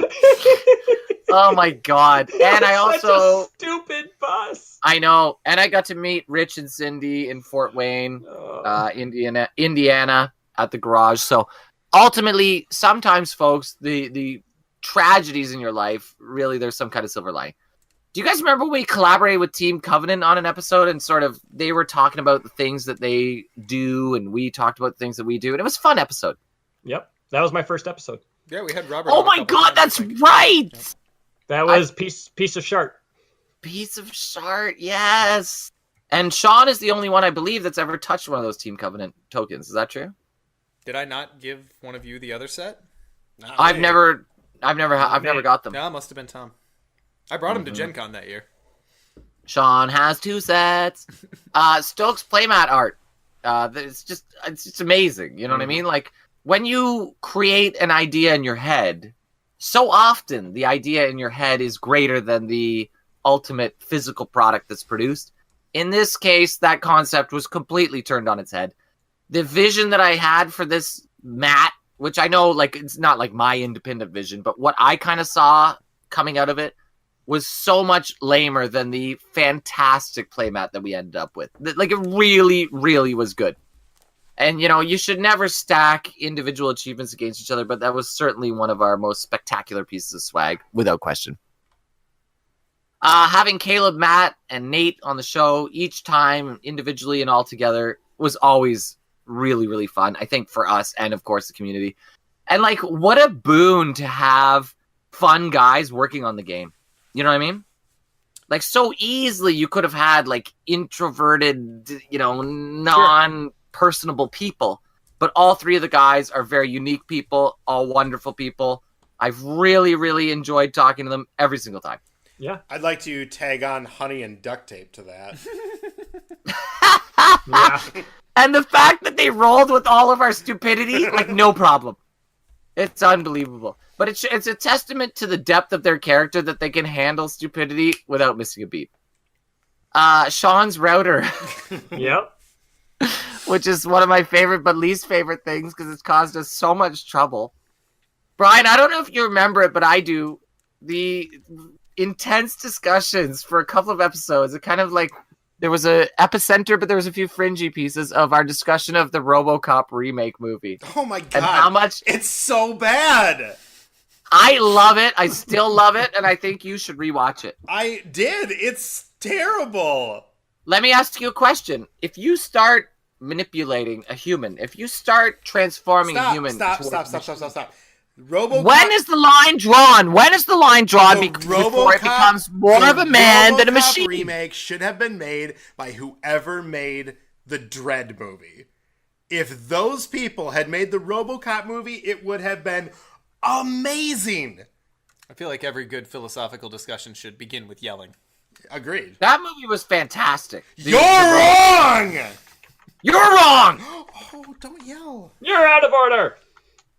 Zemmelman reading the intro in German. Yes. That was so amazing. Oh, that was great.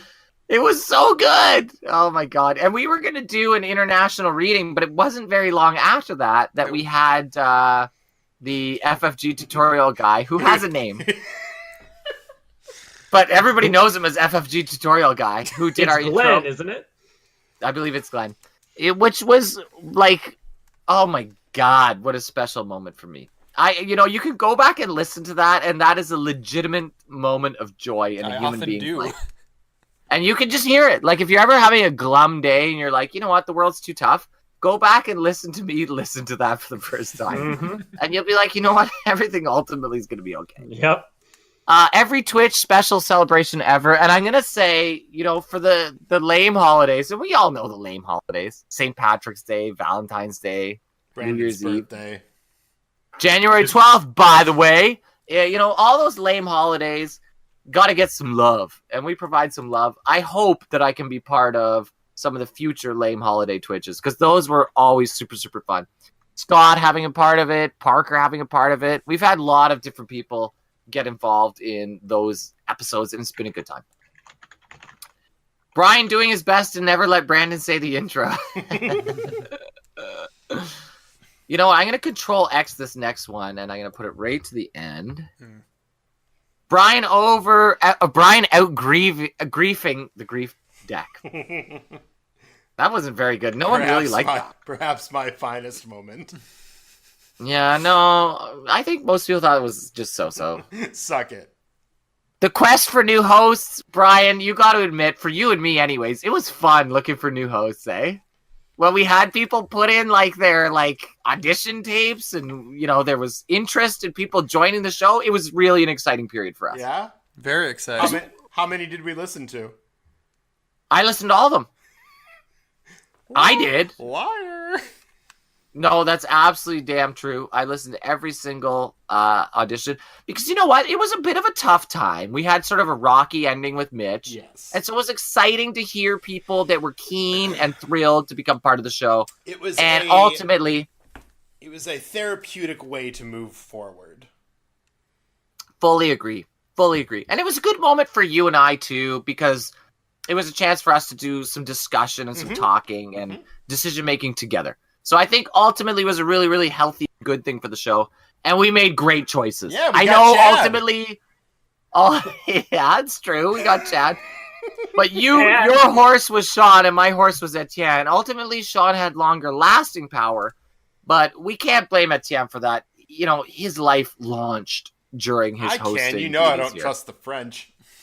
Yeah, that's true. Neither do I. Hey, speaking of new hosts, Chris is here.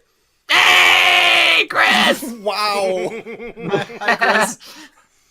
Hello. Or should we call you Dr. C-Stan now? Not yet. In 4 days. Hopefully. Okay, in the meantime, you're just Chris. Mr. Chris. Yep. Chris, it was a joke. Master. You can call me Master. Okay. Master. Chris, we're just going through Please some don't favorite say it moments. like that. So chime in. Master! Right, it's Master! Metallica! Master of Puppets. I know, but Master of Puppets pulling my strings. Anyways. Oh, Brian, this is one that I love. The discussion of Bombadil as Witch King. I still hold true. Best fan theory ever. It's amazing. Like, there's no flaw in it. It's so fantastic. Easy mode. COTR memes. Okay, this is something I really love because it was one of those episodes where I was more a listener than a host. The Harad discussion with Master of Lore. It was really good. I think the memes one was my first episode. The COTR meme? You guys, well, you brought me on to like talk about the memes. I think I remember that as being my first. Do you remember what the name of the episode is, Chris? Was it La Renaissance? Yes! Oh my god, yes. Yeah. Now that you say it, I remember it. The next item is my own personal one, the disappointment of Bayorn. If you go back and listen to any time we've had Bayorn on the show, which in my recollection is only once, where he's alone. Like, we had him on episode 50. But the one time where he came on an episode by himself, there's so many times where I say things and he cannot hide. You can Just you can hear his palm hitting his forehead. Yes, and that was often how we interacted at Gen Con, where, you know, my overzealous love of America maybe just didn't quite settle with him properly. Man, Bayorn is a great gift to this community, as is, all the guys that contribute to it. So super, super fun thing. Someone put in COTR theme song, which is a very polarizing thing. Every double-sided card ever, that's mine. I love double-sided cards. Sean, someone put in Boner Sword, and we still haven't played the damn song for people, but it was fun making it, eh? Do we have it? We have not. I do have it, but it's on an uncharged old cell phone of mine, because you remember the technical difficulties. We must salvage it. Yeah, no, I have it, and I'll send it to you. But, Boner Sword! Oh my god, wasn't it fun to make? That was a riot. Honestly, after that singing, I had the taste of irony blood in my mouth because the voice of Boner Sword was so gravelly and rough. Oh my god, that was fun. And poor Tony, your brother, he suffered most. Do you remember when he was barfing in an alley on our way home? I sure do. No, the best part about that was he had felt it coming for a while and he was fighting it. We were just like, dude, just get it out. Just get it out. So he tries to find this really surreptitious dark corner by this like garage park. Yes! Starts going. The darkest garage ever! And then he immediately is lit up by the garage door right behind him, opening up at like 2 a.m. It was so wonderful. What were the chances? He picked the darkest, dankest corner of Toronto, and all of a sudden it was like Fast and the Furious. There was just lights and sound everywhere. Oh my god, I felt bad for Tony. But you know what it is? We went to Bellwood's Brewery, and all of those like weird, sort of nichey, hoppy beers are so heavy. You know what I mean? You're going to get hammered. We got pretty sloshed that night. Ian and the First Age expansion, like Ian again, just like Bayorn, and really all the guys at the Great Company and the community as a whole. But Ian and his First Age expansion, I had talked so long about the desire to play out some events in the Silmarillion, and the First Age expansion was done so well. The follow-up was done so well. It's just a really fantastic way for people to experience those books through the game. It's fantastic. Tiny Crowns, I love them. Hot Pants Golem. C-Stan removing the encounter deck from the encounter. Chris, did you feel the moment when you became a legend? Is it like a... it started to catch on like immediately after that, and I thought maybe it'd become a thing, but I wasn't sure. Dude, it became a thing, and it still is a thing. The Babes of Middle-earth deck. You know what's funny about the Babes of Middle-earth deck? It has no business getting anybody's notice, and it's in the Hall of Fame on Rings DB. Have you played it ever? No, I've never played it. This is unplayable, but you know what? It certainly is a treat to observe for the eyes. Crushy and Wasteful Chad becoming cock. What? I mean, Remember that's all Krusty you and can Wade's really... little challenge? Oh yeah. That was yeah. Draw! Another fail. Draw! Draw! I don't know if you guys remember this one, but I'm going to do it exactly as it was done originally. Celebrimbor's secret. Now, this is a question that I have for you guys and the listeners. As I was going through the old episodes, and I just went sort of through their descriptions to jog my memory, there's an episode called My Neighbor Randolph, My Neighbor Randolph. Oh. What the hell is the story with that episode? Two of us made the same joke within like 10 seconds of each other, so it was a thing. Oh, yeah. Oh my god.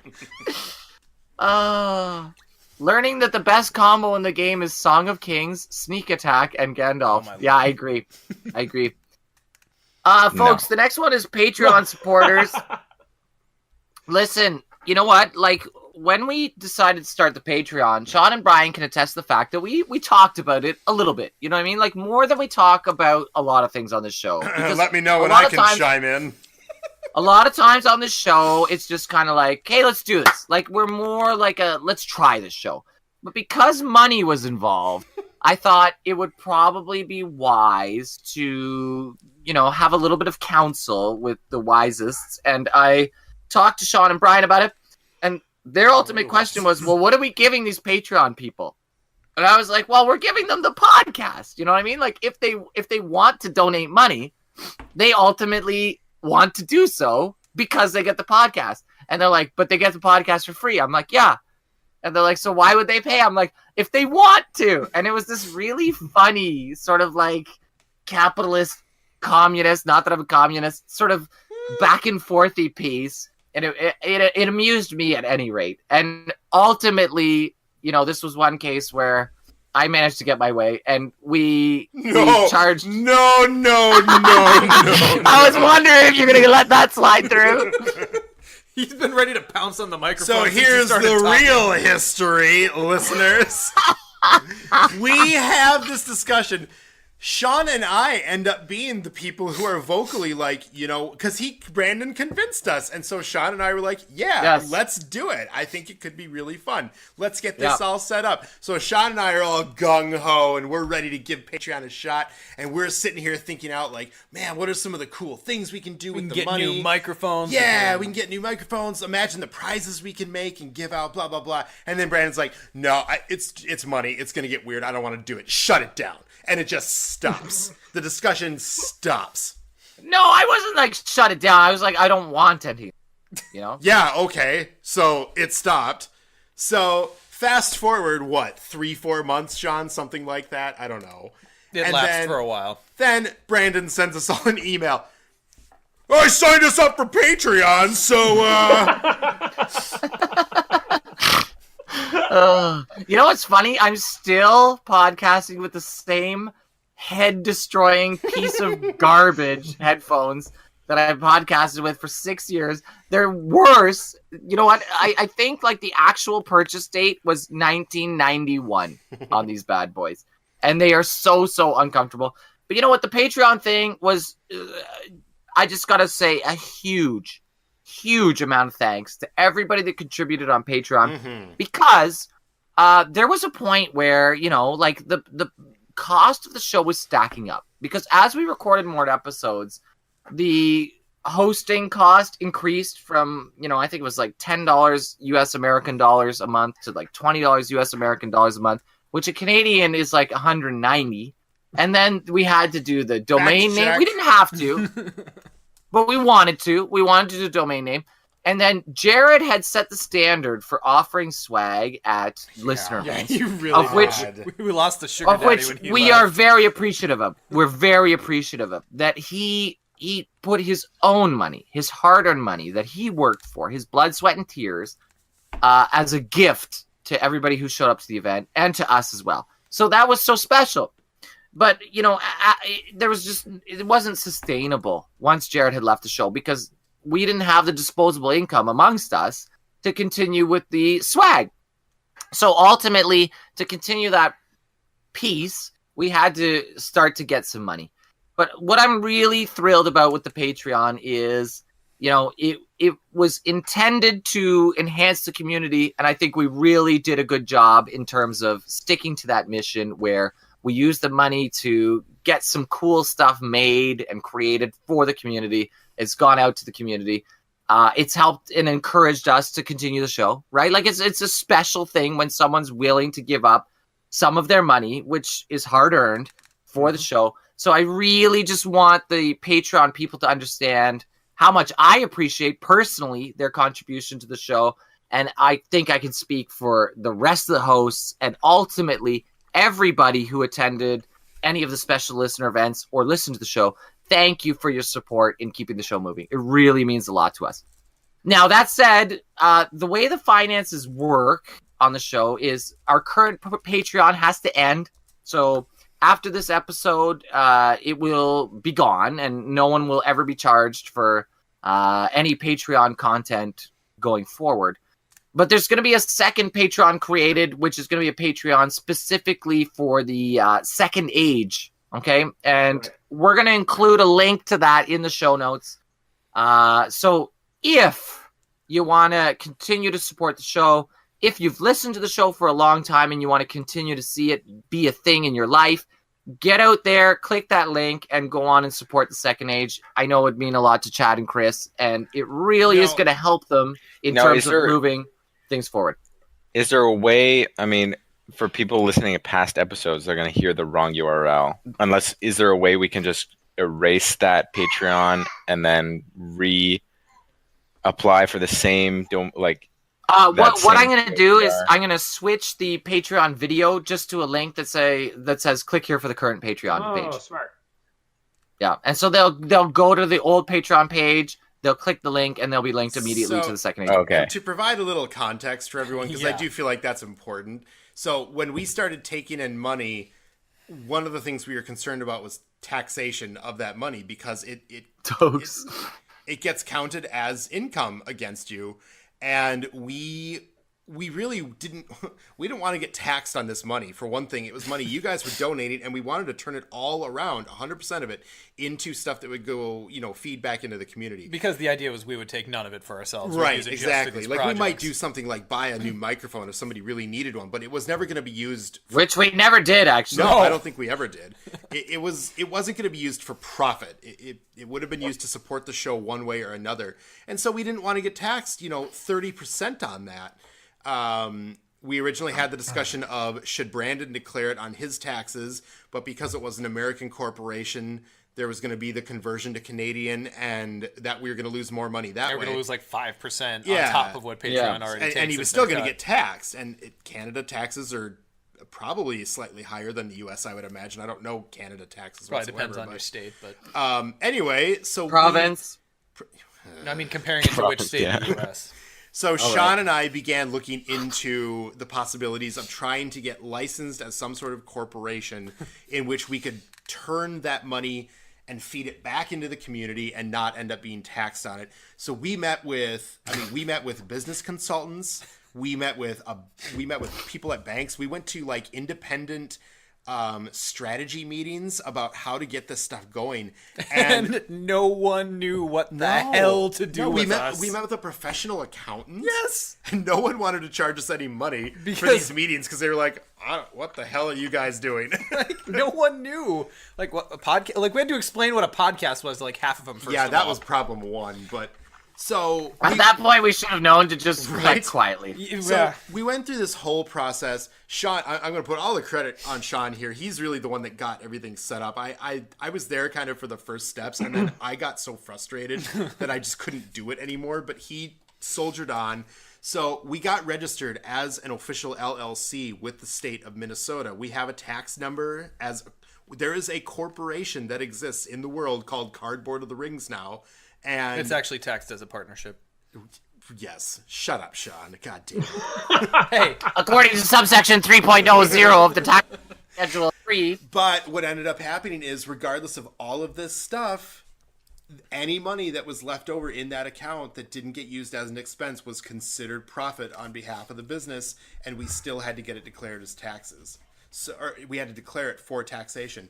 So Sean and I each ended up declaring, X number of dollars on our personal income taxes on some Schedule K that I've never heard of before. And we ended up getting taxed on a personal level because of all of it. Ultimately, the point that I'm trying to get to here is that the Patreon account that currently exists is linked to that corporation that we are going to partnership. Oh my God. That we are going to disband officially with the state, and that means we cannot allow any form of income to come in whatsoever.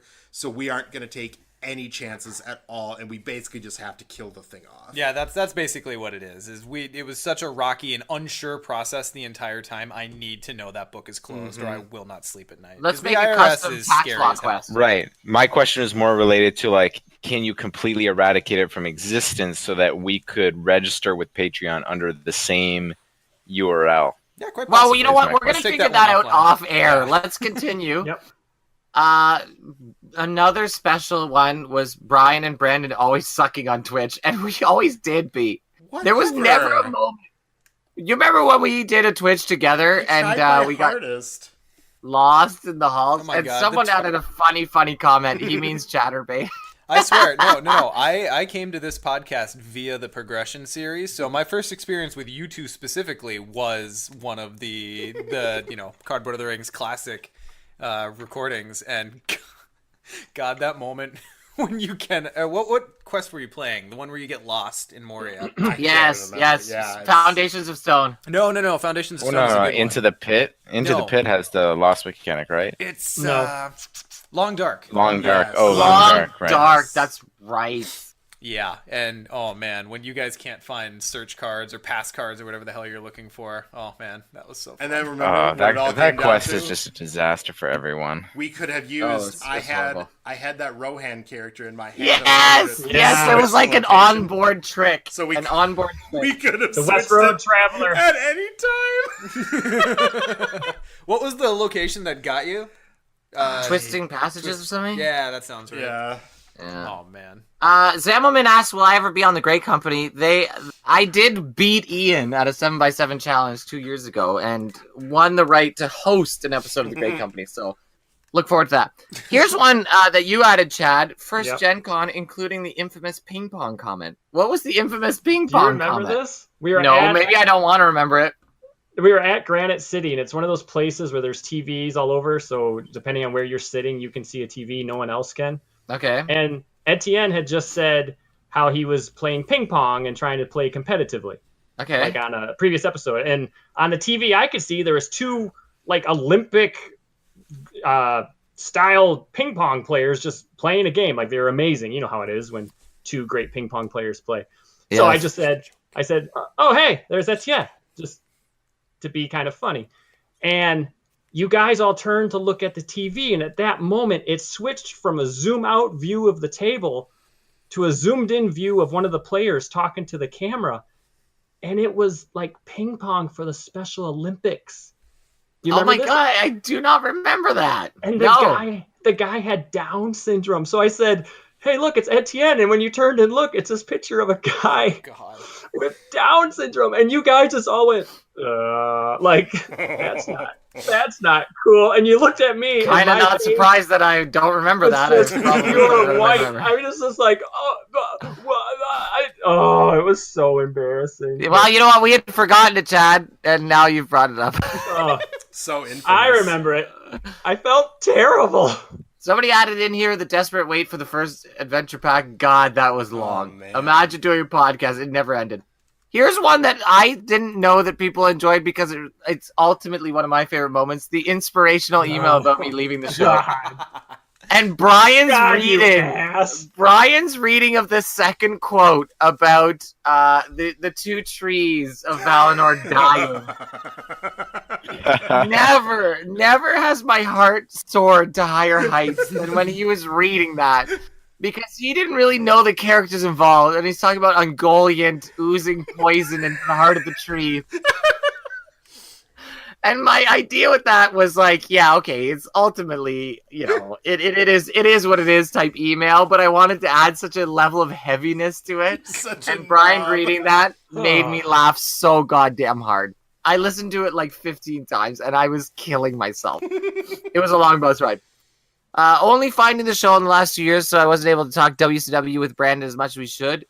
New World Order. I love WCW, and I don't know if people watch wrestling. This is a quick aside. They're bringing back Starrcade. New Year's Eve Twitch when Lily was listening. What? Don, did your daughter hear something she shouldn't have heard? Yeah, it was over at Brian's place, and we came up to say hi during the New Year's Twitch. Oh, yeah. Oh, right. And my, What did I say? my Like, let's 9-year-old cut it daughter down. What did followed I me. say? I don't. Nothing all that specific. I don't think. No, You it were was- just No, cursing. he said the comic book game, and he described the card that he didn't want to say in front of the other kids. Oh, but my he like described God. it very pissing AIDS vividly blood in or front of something. your kid. The blasting AIDS blood or whatever it was. Yep. Oh yeah.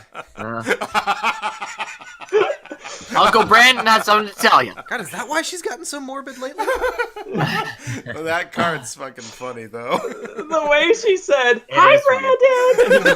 Oh God. God, man. You know what? I've been in that position so many times. Let's continue this because we got to hurry it up here.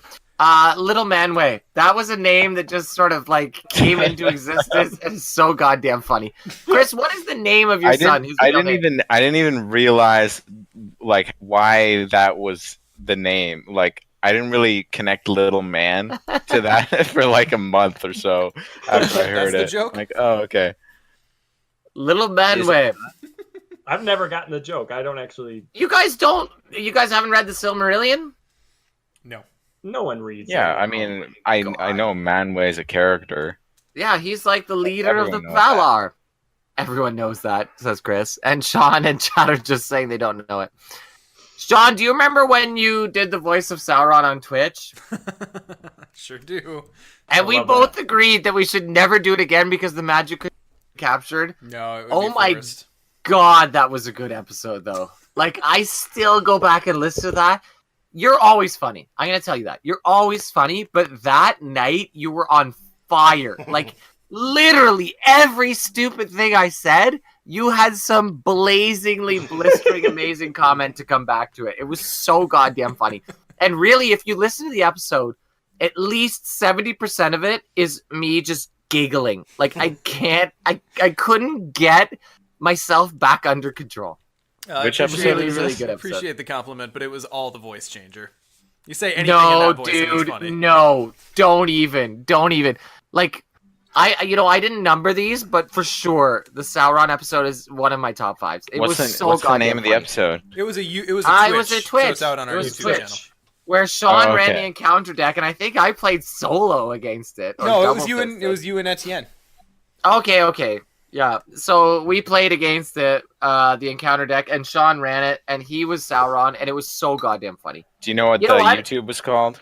For the listeners' sake, or what year or date? I'll go find it. Anything that they can help Sean will find link it. it. Sean will link it. I'll go And find then, They're thinking it's a Druidadan forest. Yeah, well, that was the quest, but I can't remember what it's called. I think it's just called Sauron mode or something. I like that. can't. You know what? It's so funny to hear yourself because, like, how often do you listen to recordings yourself, right? Right. But it's so funny to hear yourself not being able to get under control when you're having a giggle fit because it's like listening to a kid laugh. You can't get yourself back under control. I listen to our episode 69 outtake like every other week. at Oh, work, that's just to awesome. boost my spirits again Oh my because God. I laugh so hard every time I listen.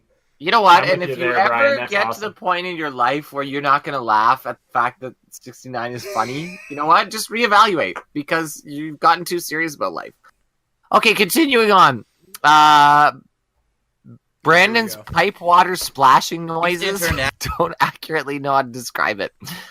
How much fun Twitter is. So end names, specifically Mumarky Mark and the Trunky Bunch. Mumarky Mark and the Trunky Bunch is truly a gift to all of us. So funny. It's so goddamn funny.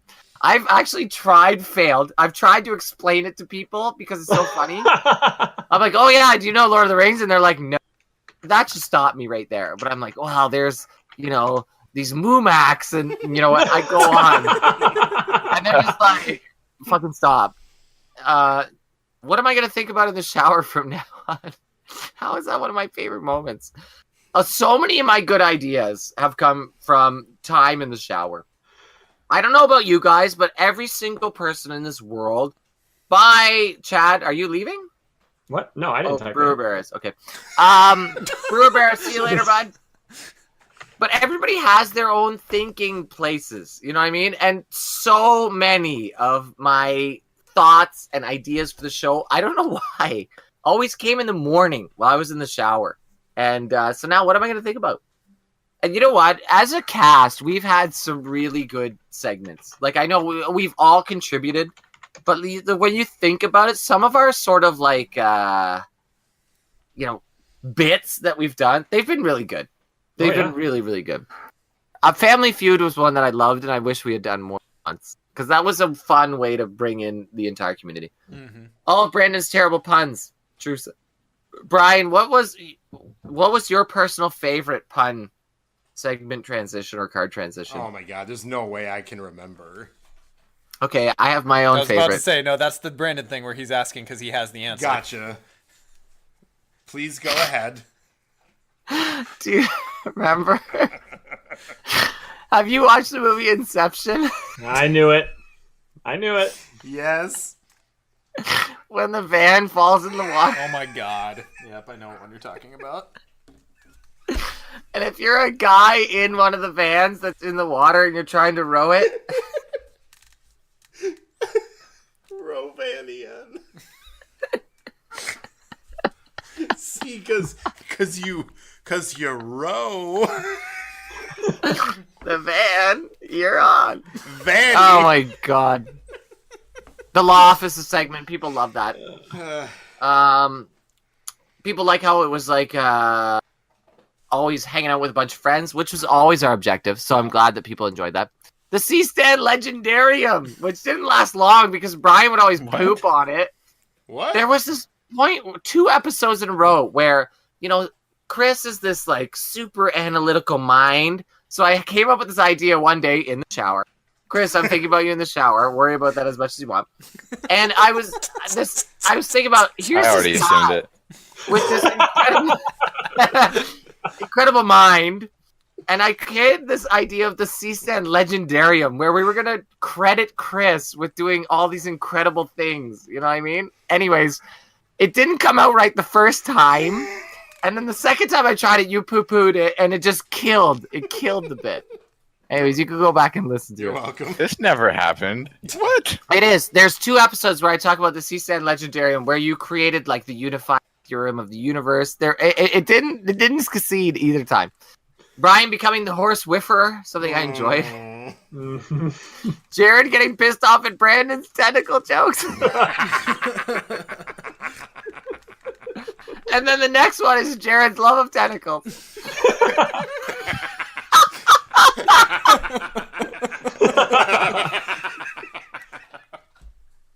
Which is funny because Jared not even once expressed any degree of interest in tentacles. But at some point I just decided that, you know what, that was his game. Brian's love of Haldir. Vardain added a sweet one. Technical difficulties. God damn it. They plagued us for sure. Brandon's reaction to hearing the recorded bit from the FFG tutorial guy. Yes! Yes, that's so incredibly true. Cat, it's not a steer. Look at the throat. Yep. Mr. Trent added a bunch of them. Cobra Paw. Yes, very good. I'm gonna stop.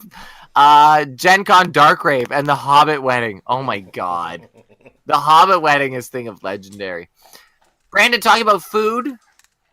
Brian becoming the main host for 10 minutes after Brandon left in air quotes. And ruining the bit. You remember I played the music when I came back? Yeah, but that wasn't... Here's one that's nice. I put Vardain as one of my favorite memories. And Vardain put me as one of his favorite memories. Again, like I said, friendships from the show. What a big deal.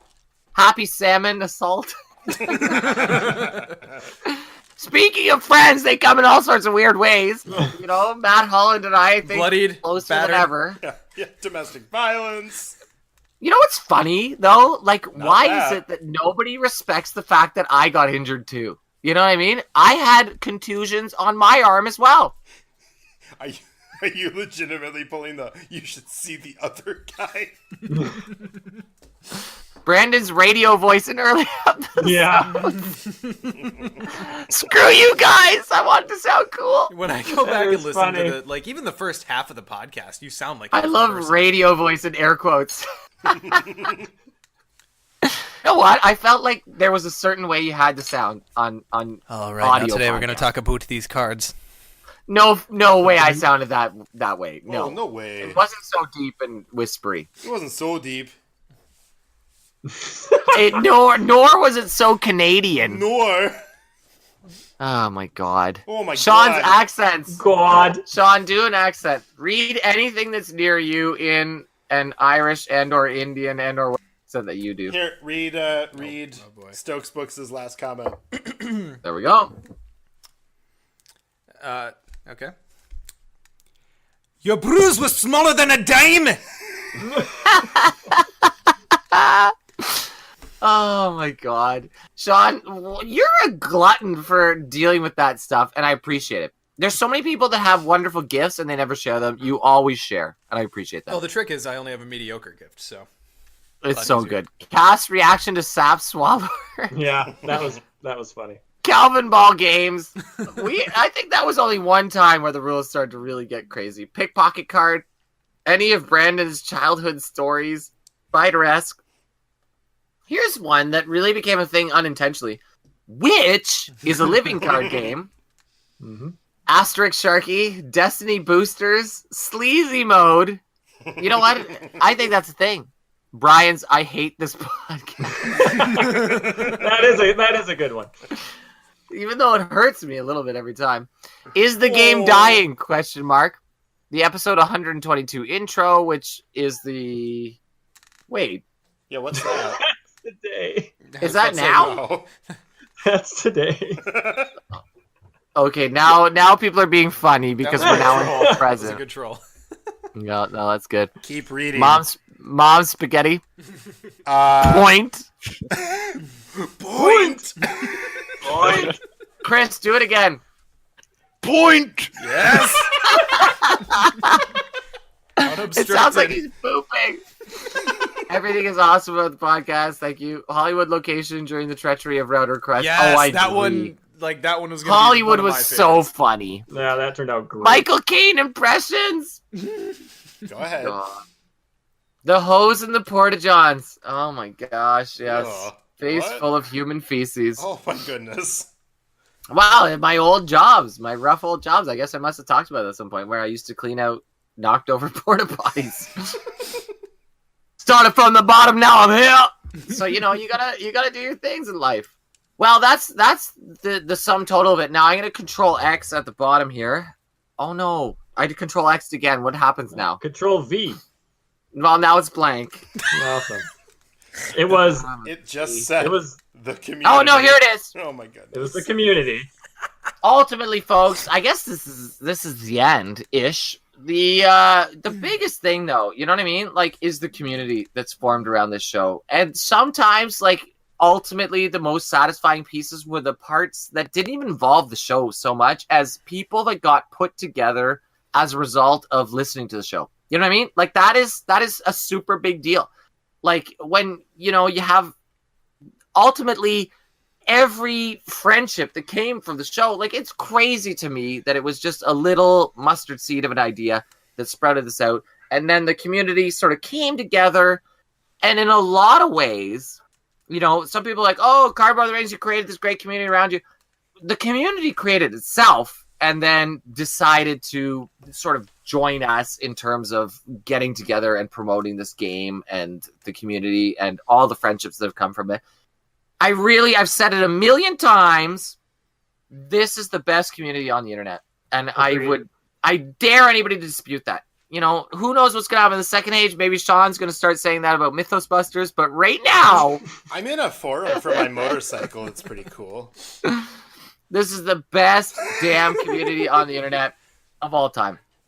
Okay, guys, I guess that's essentially it. We'll go around the table this is the moment where you're gonna get to say your thank you to people. This is the swan song piece. Wait. So, Chad, I'm gonna start with you. Go ahead. Are we doing the art at the very end? I don't want you to forget. What art? Oh, the There trivia. Yeah. Okay, the trivia. Okay, so I've got a trivia question that I gotta type in, and the person that answers 100% correctly, and Brian, listen to my wording there. The person that answers 100% correctly is gonna win the prize, and the prize is the original sketch or this original art that we used from Stokes to create this year's Gen Con swag. All right. Spelling counts. Everything counts. Okay. How about capitalization? Set everything. Is there an Oxford comma needed? Everything. Okay. Early, And you know what? However I early choose to word answers it, will not however be I choose to accepted. word it. I've worded it weirdly, but I don't care. Okay. Here we go. All right. So, folks, the person that types in the correct answer first will win the original sketches of Stokes Books art And the that we question used at the is- Gen Con 2017 special listener event swag. Here we go. Jesus. What was Brandon's Discord Oh name my after the God. fake exodus of 111? Oh my God, Mardane won it! I think Wait, did he spell it right? Hang on, did you spell it right? Is the real Oh question. my God. Oh my God, I don't know. The answer is asterisk Sharky. the point I is think- you were trying to go for the asterisk. Yeah, I think that's the biggest deal. You know what? I think you did spell it with an EY. I think so too. I think that makes Who it could John. ever 'Cause know that? Because I corrected you on Facebook before you, right? Wait, Because but you didn't spelled I it ultimately wrong. say I don't care? No, because you spelled it wrong, and I'm like, I corrected you by typing an asterisk Yes. and then spelling Sharky correctly. And then he just copied And then and you pasted took the that- asterisk in. You copy Right. and pasted that with the asterisk Right. into Discord. That's Thus, right. putting him at the very top and most conspicuous spot in the chat list where he was supposed So to be I guess hiding. the ultimate winner is Electron John then, yeah? Good job, John. Is that correct? I think so. I believe that to be correct. Yeah. I think so. Oh my gosh. So congratulations, Electron John, who, we got to know at Gen Con, has done great work for our website, so I feel really, really good about it. So Stokes is going to send that directly to you, and he's going to pay for it with money that Chad collects from the Patreon of the Second Age. Isn't that funny how that works? Well, you know what? We're essentially out of money in the first age, so we'll see what we can do. Chad, We've one piece of essentially been advice, stay ahead on your prize fulfillment. Never, ever get behind. You know what, Chad? I'm going to give you this Did you hear piece of that, advice. Never give prizes. Yeah, there's There that you too. go. You know, So- I Simple as can't that. now. I mean, not to throw a wrench into it, but Electron John, you could always just pay for shipping, and then No, that's a wrench thrown in. You should never pay for a prize. God. Electron John, congratulations, my friend. And I'm just gonna throw it out there. No pressure. But if you do want to send me half afterwards with sort of a jagged edge cut into it with best on one side and friends on the other side, and then we put them together and it says best friends, I'm fine with that. I'm fine with that. But you decide what you want to do. Okay, Chad. God, you sound like a mess right now. I want, you what, if you want to rip it in half and Brian cut out there, not by the fact that on one half and friend on the other. the world cut you out there. I don't know if you cut out for, well, I guess Sean's recording, so you probably didn't cut out, but you cut out for us. What I'm saying is, Brian, that if he wants to send me half of the art with a jagged cut on either side, so that they fit together, and one side says best and the other side says friends.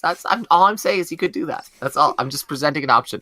Okay, we're gonna go around the table and everyone's gonna say their fond farewells. Wow. All right. Chad, you can imagine we want you to go first because ultimately, for us, it's the final time that we get to say farewell. No, so, that's Chad, fine. what do you got to say? Maybe do a little pitch for the Second Age, Yeah. etc., etc. Absolutely. So the Second Age, we're gonna it's just Cardboard of the Rings continuing. There's no real big change as far as format or anything. We got some new segments lined up, some new ideas. I got a great group of guys working with me. I got Aaron Fishbaugh is going to be doing the editing. Secondhand Took is going to be helping. Thanatopsis wants to help out. We got a lot of. I'll be co-hosting. Electron John. FYI. And don't forget about Chris. That's new, I guess. Chris will be there. That's good to know. Doctor C-Stan. Dr. C-Stan. But we got a lot of stuff lined up. We're really excited about it. And joining us right away is going to be Mr. Caleb Grace himself. So you don't want to miss when the second age starts. Yes. Bring the honey. Yeah, and Chad, I'm duct just tape. going to give you a little piece of advice. Promise Caleb's appearance for about 25 episodes before you deliver. Also, you need to supply him with pizza. And Mountain Dew. Send a pizza to his house. Okay. What are you getting on the pizza? Oh my god, I'm doing it again. Never mind. It's your business.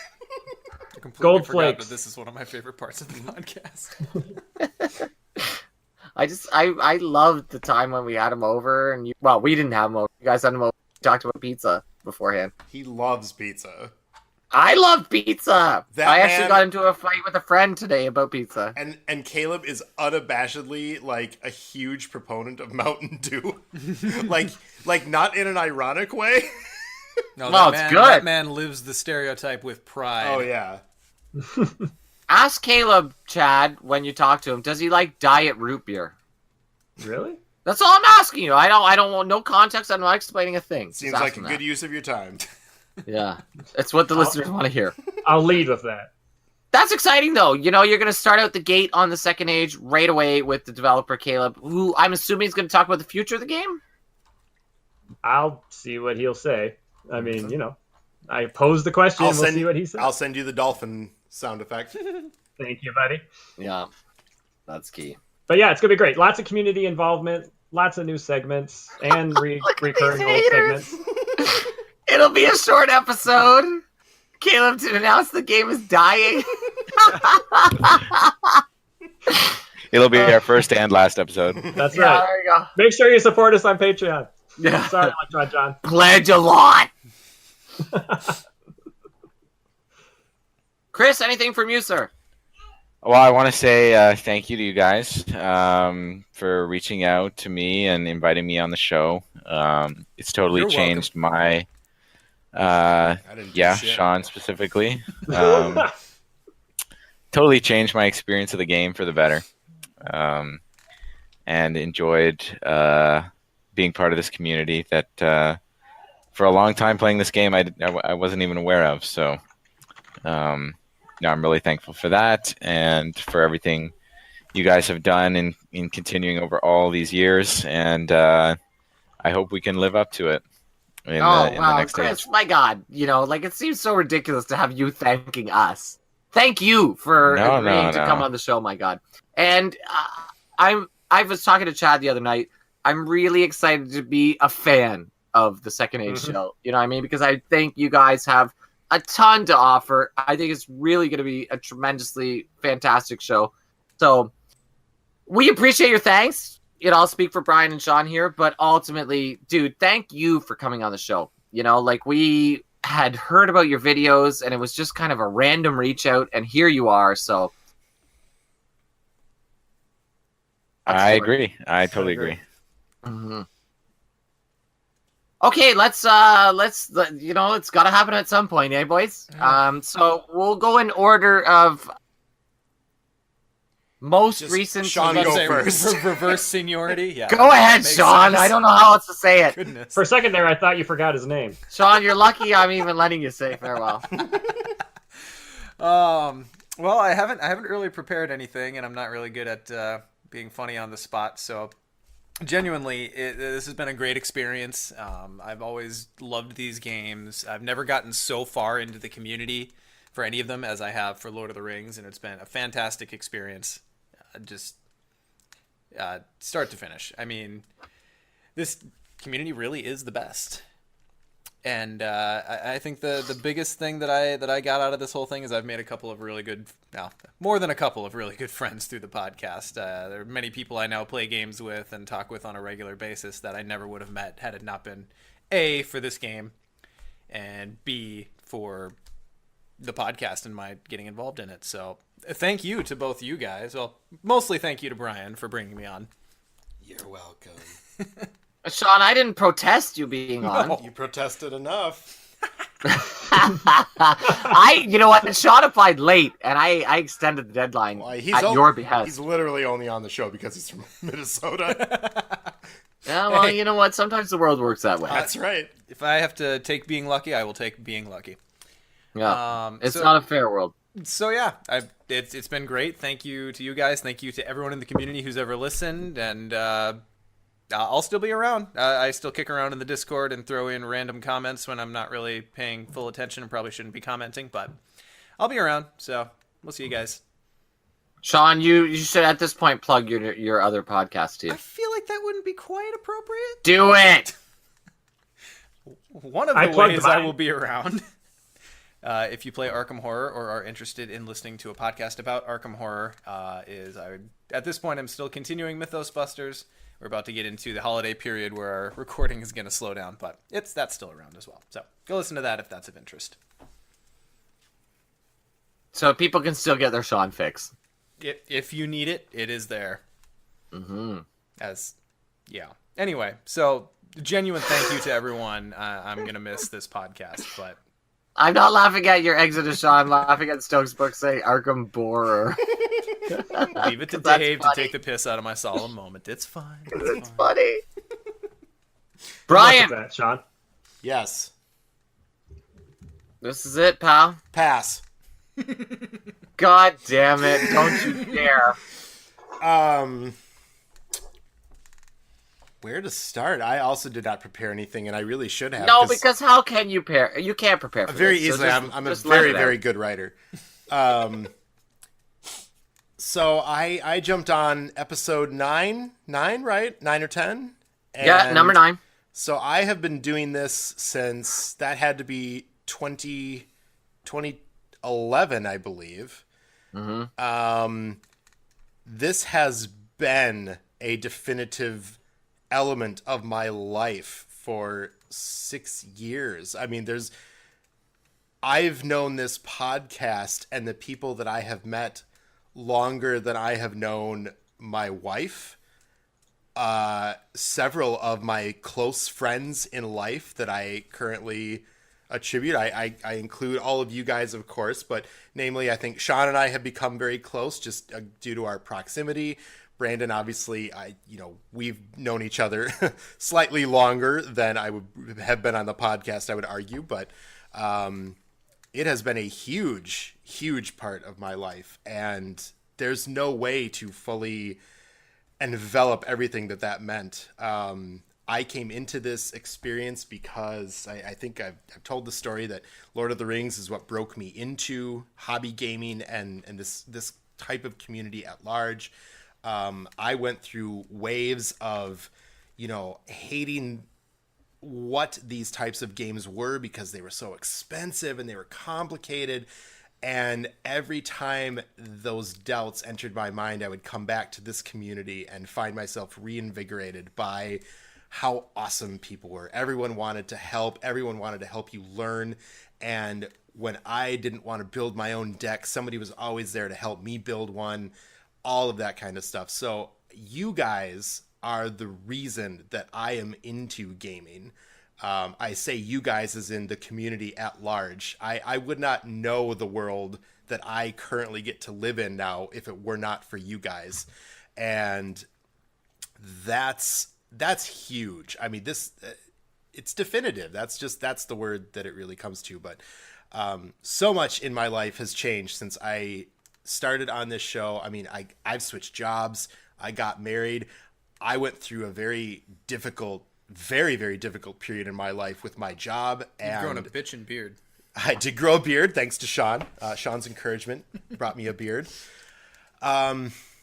There were some really, really hard times over the last 6 years, and even though this was yet another thing that needed to be scheduled, another thing that needed to be prepared for, this was always one of the shining, lights at the end of the tunnel when it was a really rough week and I had to try and just get through it so I could move on and try and, progress to the next stage.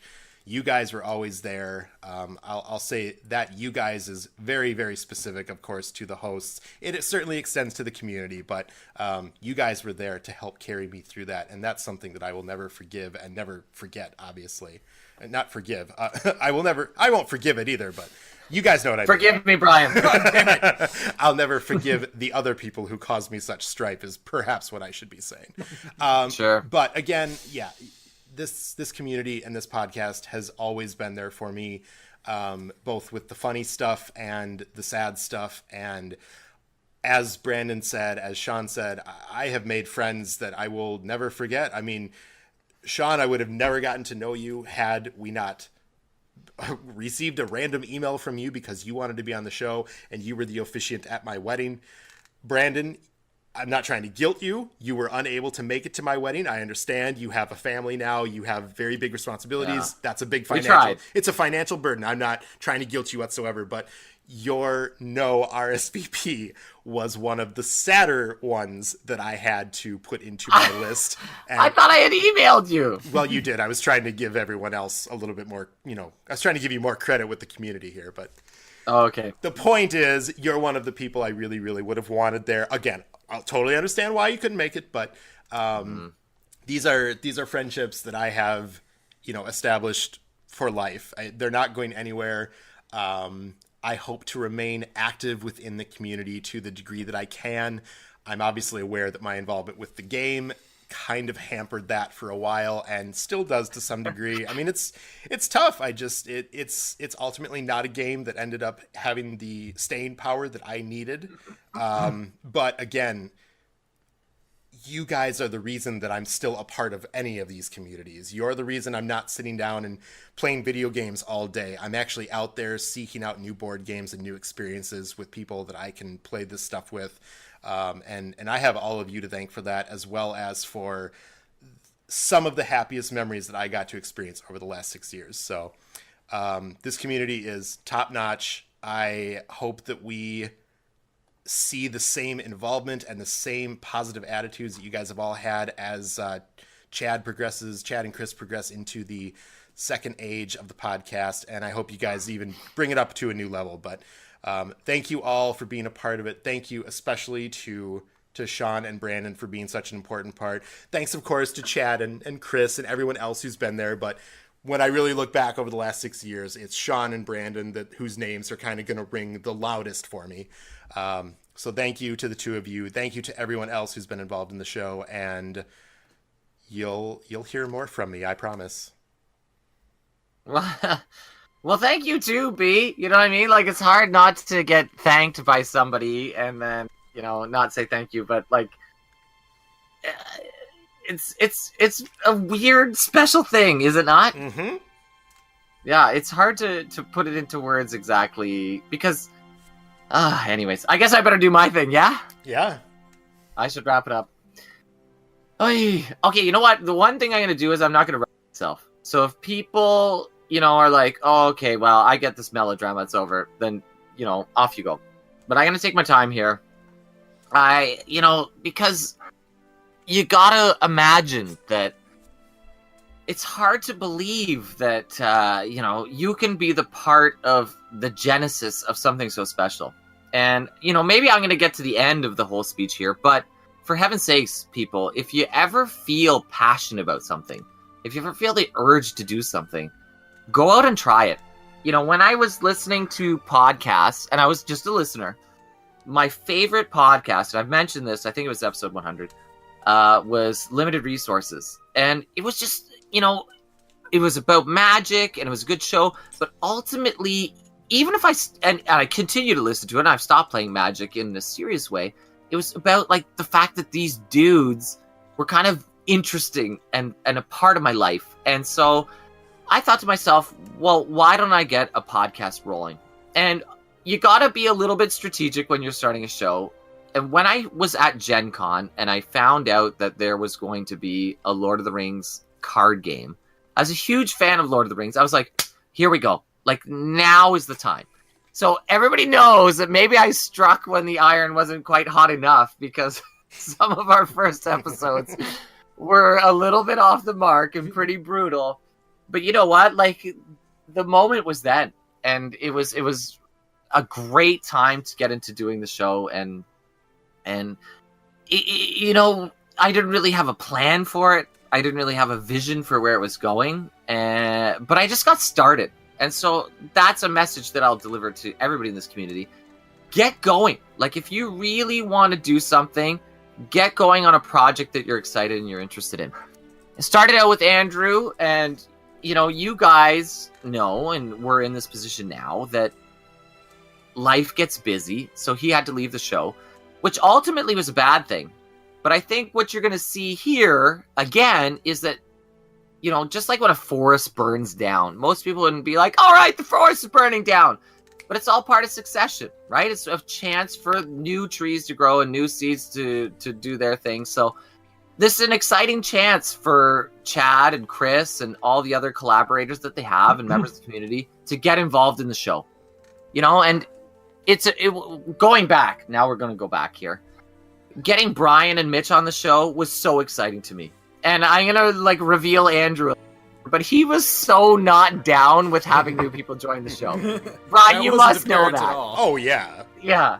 I was like, oh my God. I thought it was the most exciting thing in the world. I'm like, people have listened to the show and they want to be part of the show. And, like, I was doing cartwheels in the aisles. And Andrew's like, well, I don't know. We shouldn't have other people on the show.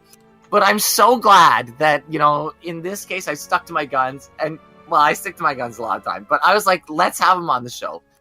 And that sort of set the stage for a legacy where it was like, you know, this is a show that isn't just one or two people's voice. This is kind of a show where if you want to contribute, you can get in there.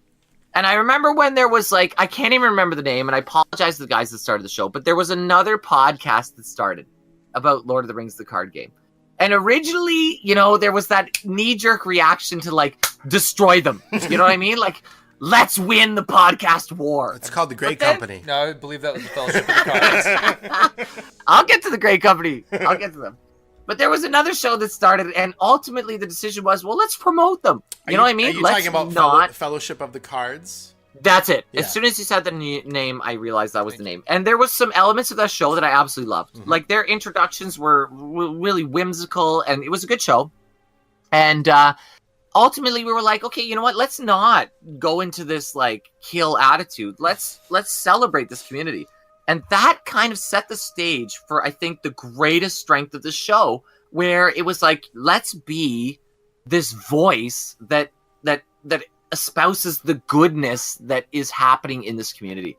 And I think when you take that stance, no bad can come of it. You know what I mean? No one can say, like, oh, I hate these guys. Because why would they say that? If you're trying to just create awareness of the game, create awareness of the people that are interested in the game. And if you listen to one episode and you're like, well, this is lame, at least maybe you've gotten into the community and now you're part of something that can be quite special. When the Great Company started, and Brian, I feel like, you know, at this point, if we're never going to say it, we'll never get a chance. When they started, I felt, and I think you felt, we felt a little threatened, right? And it was kind of like this moment where it's like, I don't think it was. I wouldn't describe it as threatened. I think there was. I felt threatened. I'll describe it as that way. Threatened, or it was a feeling of betrayal. Okay. I don't know why you're laughing. Well, no, I'm laughing out of surprise because betrayal is a strong word. Well, they flat out acknowledged that they were coming together as a part of our community. Yeah, I guess maybe that was, if you're ever going to feel betrayed, it's because they kind of got to know each other through the conduit of Cardboard of the Rings. Anyways, maybe we're going too deep on this little tangent, but I was going to say, at first I kind of felt like, well, okay, now, you know, these guys that are I'm going to say it, a lot more knowledgeable and a lot more dedicated to the game, they're going to kind of like obsolete us. But then it was ultimately... But then you brought on Sean. That was the point where we're like, let's get Sean. No, but it was then their introduction into the podcast universe helped us define who we were as a podcast. Would you agree, Brian? Yeah, absolutely. Then we kind of realized, who we were. We weren't your definitive go-to place for strategy. If you really wanted to defeat this game all the time with a single deck, you don't listen to Cardboard of the Rings. You know what I mean? Like, you listen to us if you want to ultimately lose. But the beautiful thing that you could listen to is you could listen to the show, and it was just a chance for you to reflect your own ideas off. And it was okay, and I think we were okay, if you were a better player than the people you were listening to. And it was really a refreshing moment for me when we kind of realized that that's the role that we were going to take. And that, we were going to more focus on the fact that the game is fun and the fact that the game is good. We always had a straight guy in terms of, like, we had Etienne, ultimately we had Chris, and then Sean has always been a wonderfully skillful player, and Chad's a skillful player. So we always had that piece of the puzzle where people could come here for skill. But at the end of the day, it's more just like a chance for you to think about the game. And you could kind of put your own footprint on the game. Anyways, I have no idea how I got to this point. I'm going to just kind of loop back around now. It was originally what I was getting back to. When we got new hosts on, it was really, really special.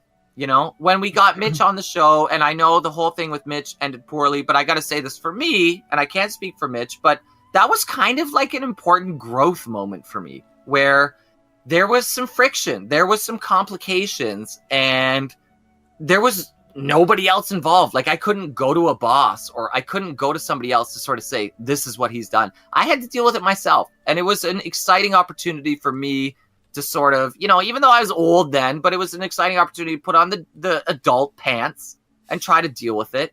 And I think it was a time for Mitch too, to sort of, explore his boundaries interacting with people.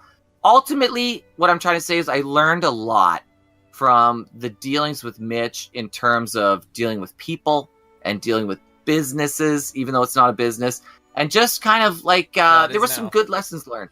You know what I mean? And so I'm grateful to Mitch for that. Jared, Etienne, Andrew, their contributions to the show, were fantastic, and ultimately they left the show without any, uniqueness like Mitch did, which was great. Okay, Chad and Chris, they're going to do a fantastic job continuing to the second age. Now I'm going to loop around to Brian and Sean. Brian, what a funny friendship we have. You agree? No. It's something really, really special. And it's funny. I talk to my wife sometimes about you, and sometimes I'll say, like, well, anyways, you don't know Brian. And she's like, no, I think I do know Brian. Because I've talked a lot about you, and I think she gets where you and I come from, where it's like, it's a really unique and special friendship. And I got to tell you, my friend, it really, I appreciate it. I really do love our interactions. And sometimes it's uncomfortable. I have no idea how to deal with you. But ultimately, it's in such a trusting sphere. It's a fun thing to do. Like when I'm trying to deal with your interruptions on the intro. At the time, I'm like, Christ, Brian, give me a break here. You're just encouraging him to treat more people this way. Oh, yeah. But remember, it's our friendship is very unique, and it took two unique individuals to get into it. And not everybody. I know this is your not time. Everybody's going to treat you the same. I apologize. Go ahead. I know it's your time, but part of the reason why I do that shit to you is because I know you can take it. Yes.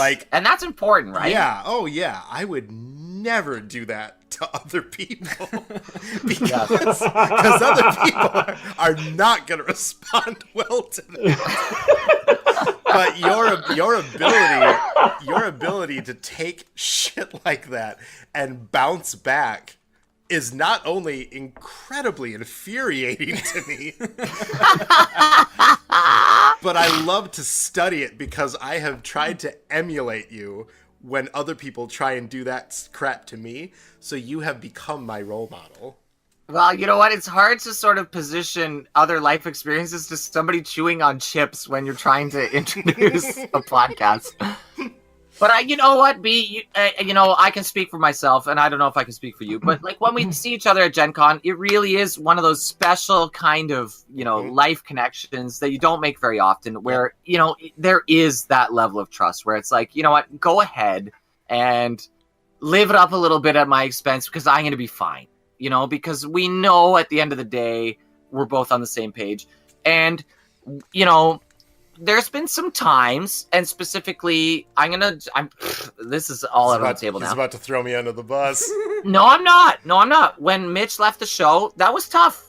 That was tough on both of us. Yes. I'm going to say it was tough on me because I wasn't really sure how I should handle it as sort of the, spiritual leader of the show. Mm-hmm. And it was tough on you because you two had a tighter bond than, say, Andrew and I did with either of the two of you. You understand what I mean? Like, it was kind of like Andrew and I were the old guys and you and Mitch were the new guy. I think so it was tough for both of us, but we persevered and we supported each other. And there was some times, where we would just connect on Skype or Xbox Live where there was support for each other. And when the Grey Company started, we both felt, okay, I felt threatened. You felt whatever it is you described it. But I was kind of like, oh my God, like these more knowledgeable, established people are now gonna bury us. Is kind of how I was feeling at the moment. But gradually calmer heads prevailed and we realized that we don't occupy the same space as what they were intending to occupy. And they were good guys about it. Ian's communication with me was top notch and very fair, and anytime I asked the guys about kind of like, are you thinking about doing this, are you thinking about doing this, they were very honest about it and good about it. But we still felt a little worried. So those sort of therapy sessions that we had, they meant a lot to me, and I think it really helped us form a bond that, it's hard to explain to people because podcasting seems like such a trivial thing, right? I think most people think we just connect, we talk, and we disappear, but there's a lot that goes on in the background. So anyways, long story short, my friend, I just wanted to say to you, thank you for everything that you contributed to the show. And I think it's a real testament to how much people appreciate your presence, to the fact that you hadn't played the game in so long. And when you admitted to have not playing the game, there wasn't calls for pickets and torches. It was, let them keep talking. Let them continue on the show. You were on a show about a card game that you no longer played, sir.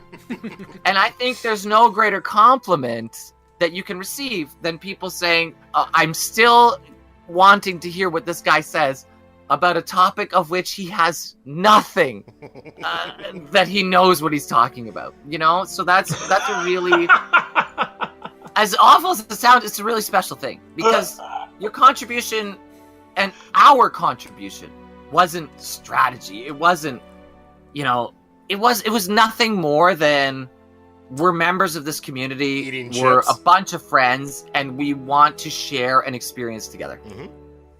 And I really appreciate that. Okay, Sean, my God, man. Listen, when Brian posits to you like he was Team Sean and I was Team Etienne, that is not an accurate picture of how things operated.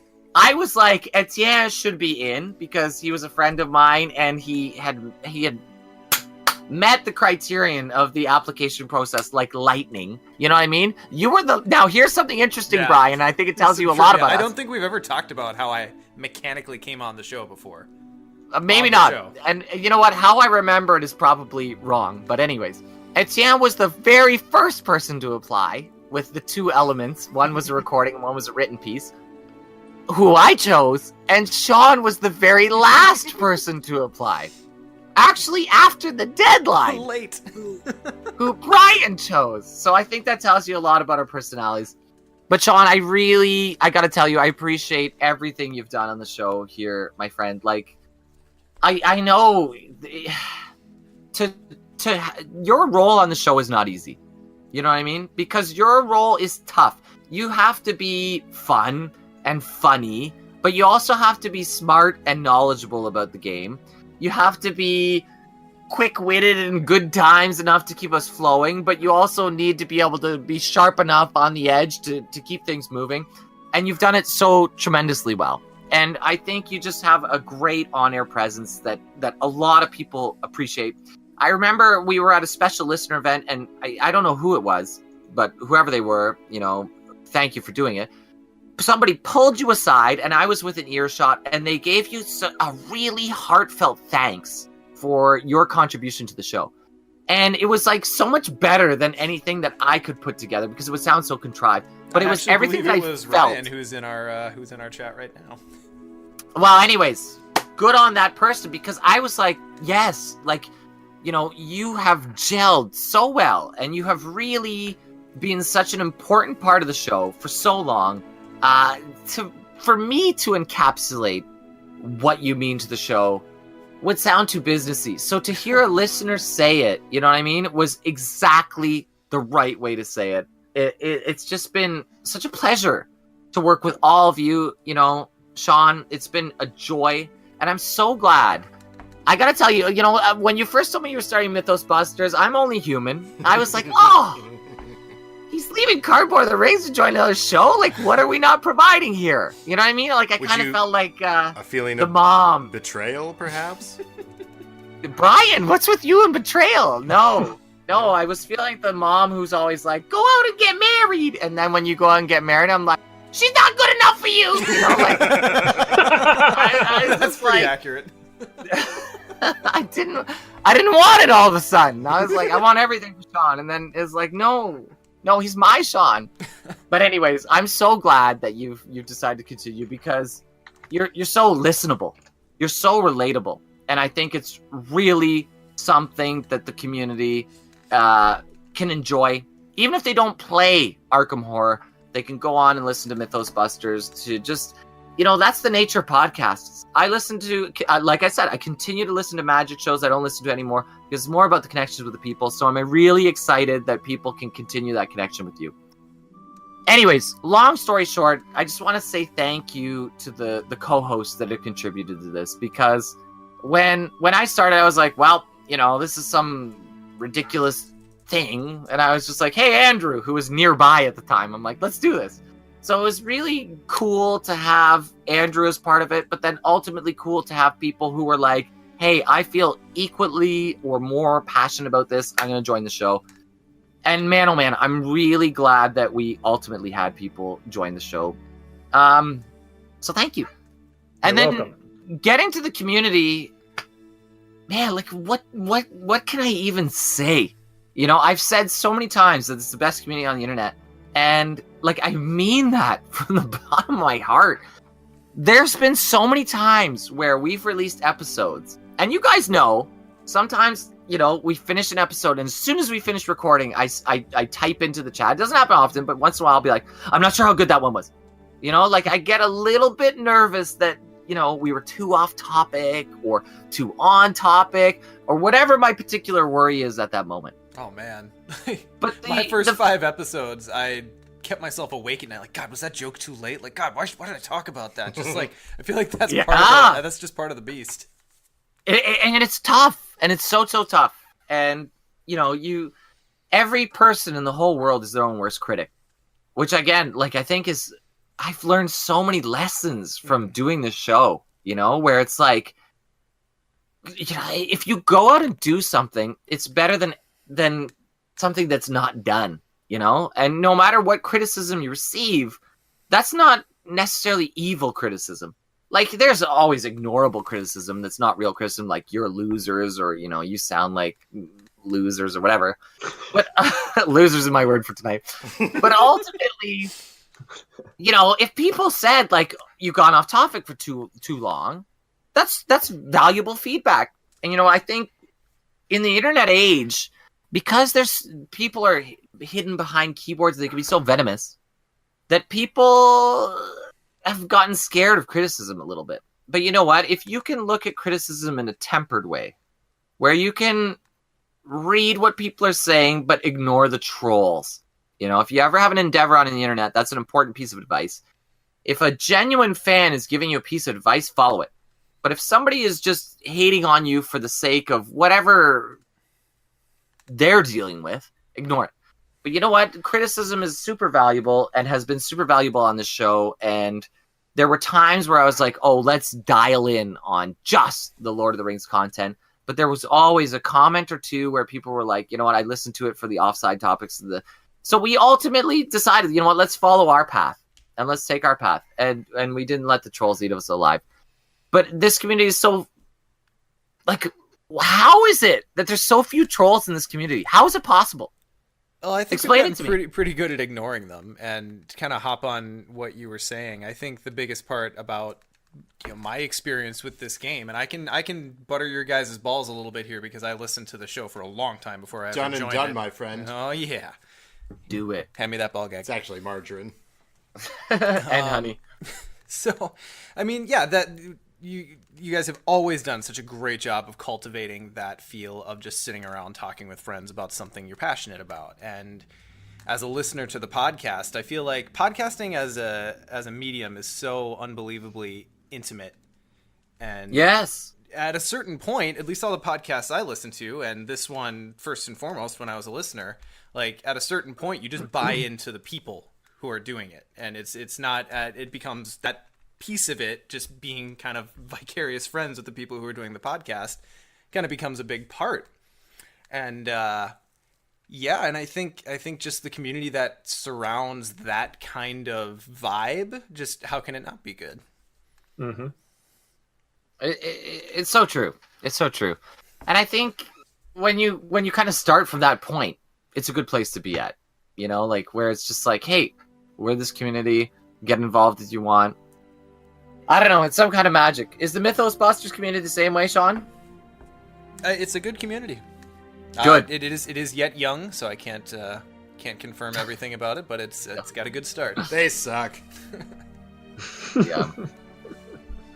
There's well, you know more what? than enough crossover that we had a good seed from which to grow. Which is fantastic. Yes. Which is fantastic. And speaking of crossover, I'll mention it but once, but I hope people that have supported us on Patreon will support Chad and Chris in the Second Age on Patreon. And honestly, if we could do it any other way, we'd have it continue seamlessly, but there is going to be that gap. Take the 10, 15 minutes or whatever it is. Go support these guys. They're going to do amazing work. I'm so excited to be a listener. Thanks, Anyways, Brandon. you know what? This has got to end at some point. And yeah, man, oh man. Like, I'm going to tell you, true, from my heart, how many years has it been? Has it been 6 years-ish? 6 Years, man. I think it was April 2011. That sounds Like, right. I gotta say, 6 years ago, when I was like nervously radio voice guy speaking to the microphone for the first time, you know, any thoughts of ending the show were essentially like, well, it's gonna end because no one's interested, and you know, like there's no point in this show existing. So I can't express my gratitude to everybody who's ever shown any interest in the show. It's so far exceeded, you know, my expectations of where things are going to go. It's made me feel so validated in, you know, what ultimately is a very low risk thing. Like I could have done the show and it disappeared and nobody cares. But that's, you know, that's a thing. But I took a little bit of a chance, and, you know, it was you guys and gals that are listening right now, the people that are on the show co-hosting with me right now, that ultimately made it so beyond worth it. And it was like Brian was saying, like, it's an audio podcast. And for most of you, it's probably something you just listen to X number of weeks on the way to work. But this show has changed my life in terms of my belief in what you can do if you just decide that you want to go out and, you know, and the power of the internet is a big thing. I'm older, you know, I'm 38 years old, and I know for some of you younger people, you might be like, what's this geez talking about? But there's a stigma where, Chad, maybe you can speak to this, where it's like meeting friends on the internet is like some weird thing that you just, you know, you don't do. And when I went to first meet Jared, people were like, what the hell are you doing? He's going to be a killer type thing. Mm-hmm. But this has opened my eyes to the fact that the internet is such a powerful tool when used properly for global communication. I have friends now from all over the world only from doing this show. Like, what are the chances of that? Right? Like, it's unbelievable. Anyways, I'll wrap it up now. So a grand thank you to everybody who's ever listened to the show, and a thank you to everybody who's contributed to the show and has had a role in making Cardboard of the Rings what Cardboard of the Rings is. It's such a special time and special period of my life and special thing that I'm so glad I could be part of. And I'm so glad that everybody that is part of it has been part of it.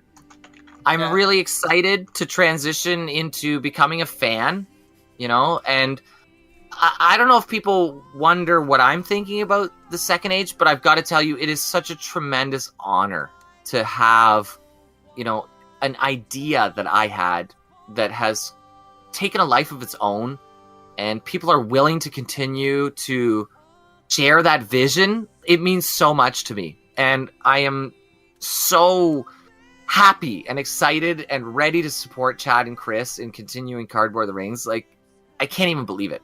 Like, dude, the honor's all mine and Chris. You know what? But no, that's backwards. It's like when Bilbo gave Frodo the ring. You know what I mean? Like, I've put this burden onto you, and you are willing to carry it, and for that, I'm so very grateful. I know I thank you guys. I want to thank you really quick again, Brian, Sean. You guys, no matter what happens in the future, we'll always have Cardboard of the Rings and this weird, exciting journey that we've been on together. So thank you so much for your part in this. It's been amazing. I gotta end it. So everybody, thank you. That's ultimately what I want to say. Put yourself out there. Follow your weird ideas. Worst case scenario, they fail, and you know what? Get another idea and chase that idea. Thank you, everybody who's ever listened to the show, even if this is your first episode. And I really hope you continue to listen to the show and remain a community. I'm excited to continue to be part of the community and enjoy the Second Age. So the next time the show begins, it's going to be different. It's going to be a new beginning and a new time and space for the show, but I'm excited for the direction it's going. Thanks so much for being with us for all these years, and I'm excited to now become part of the community and continue this journey along with you into the Second Age. So in 2 to 3 weeks' time, we'll all get to listen to the Second Age. See you then.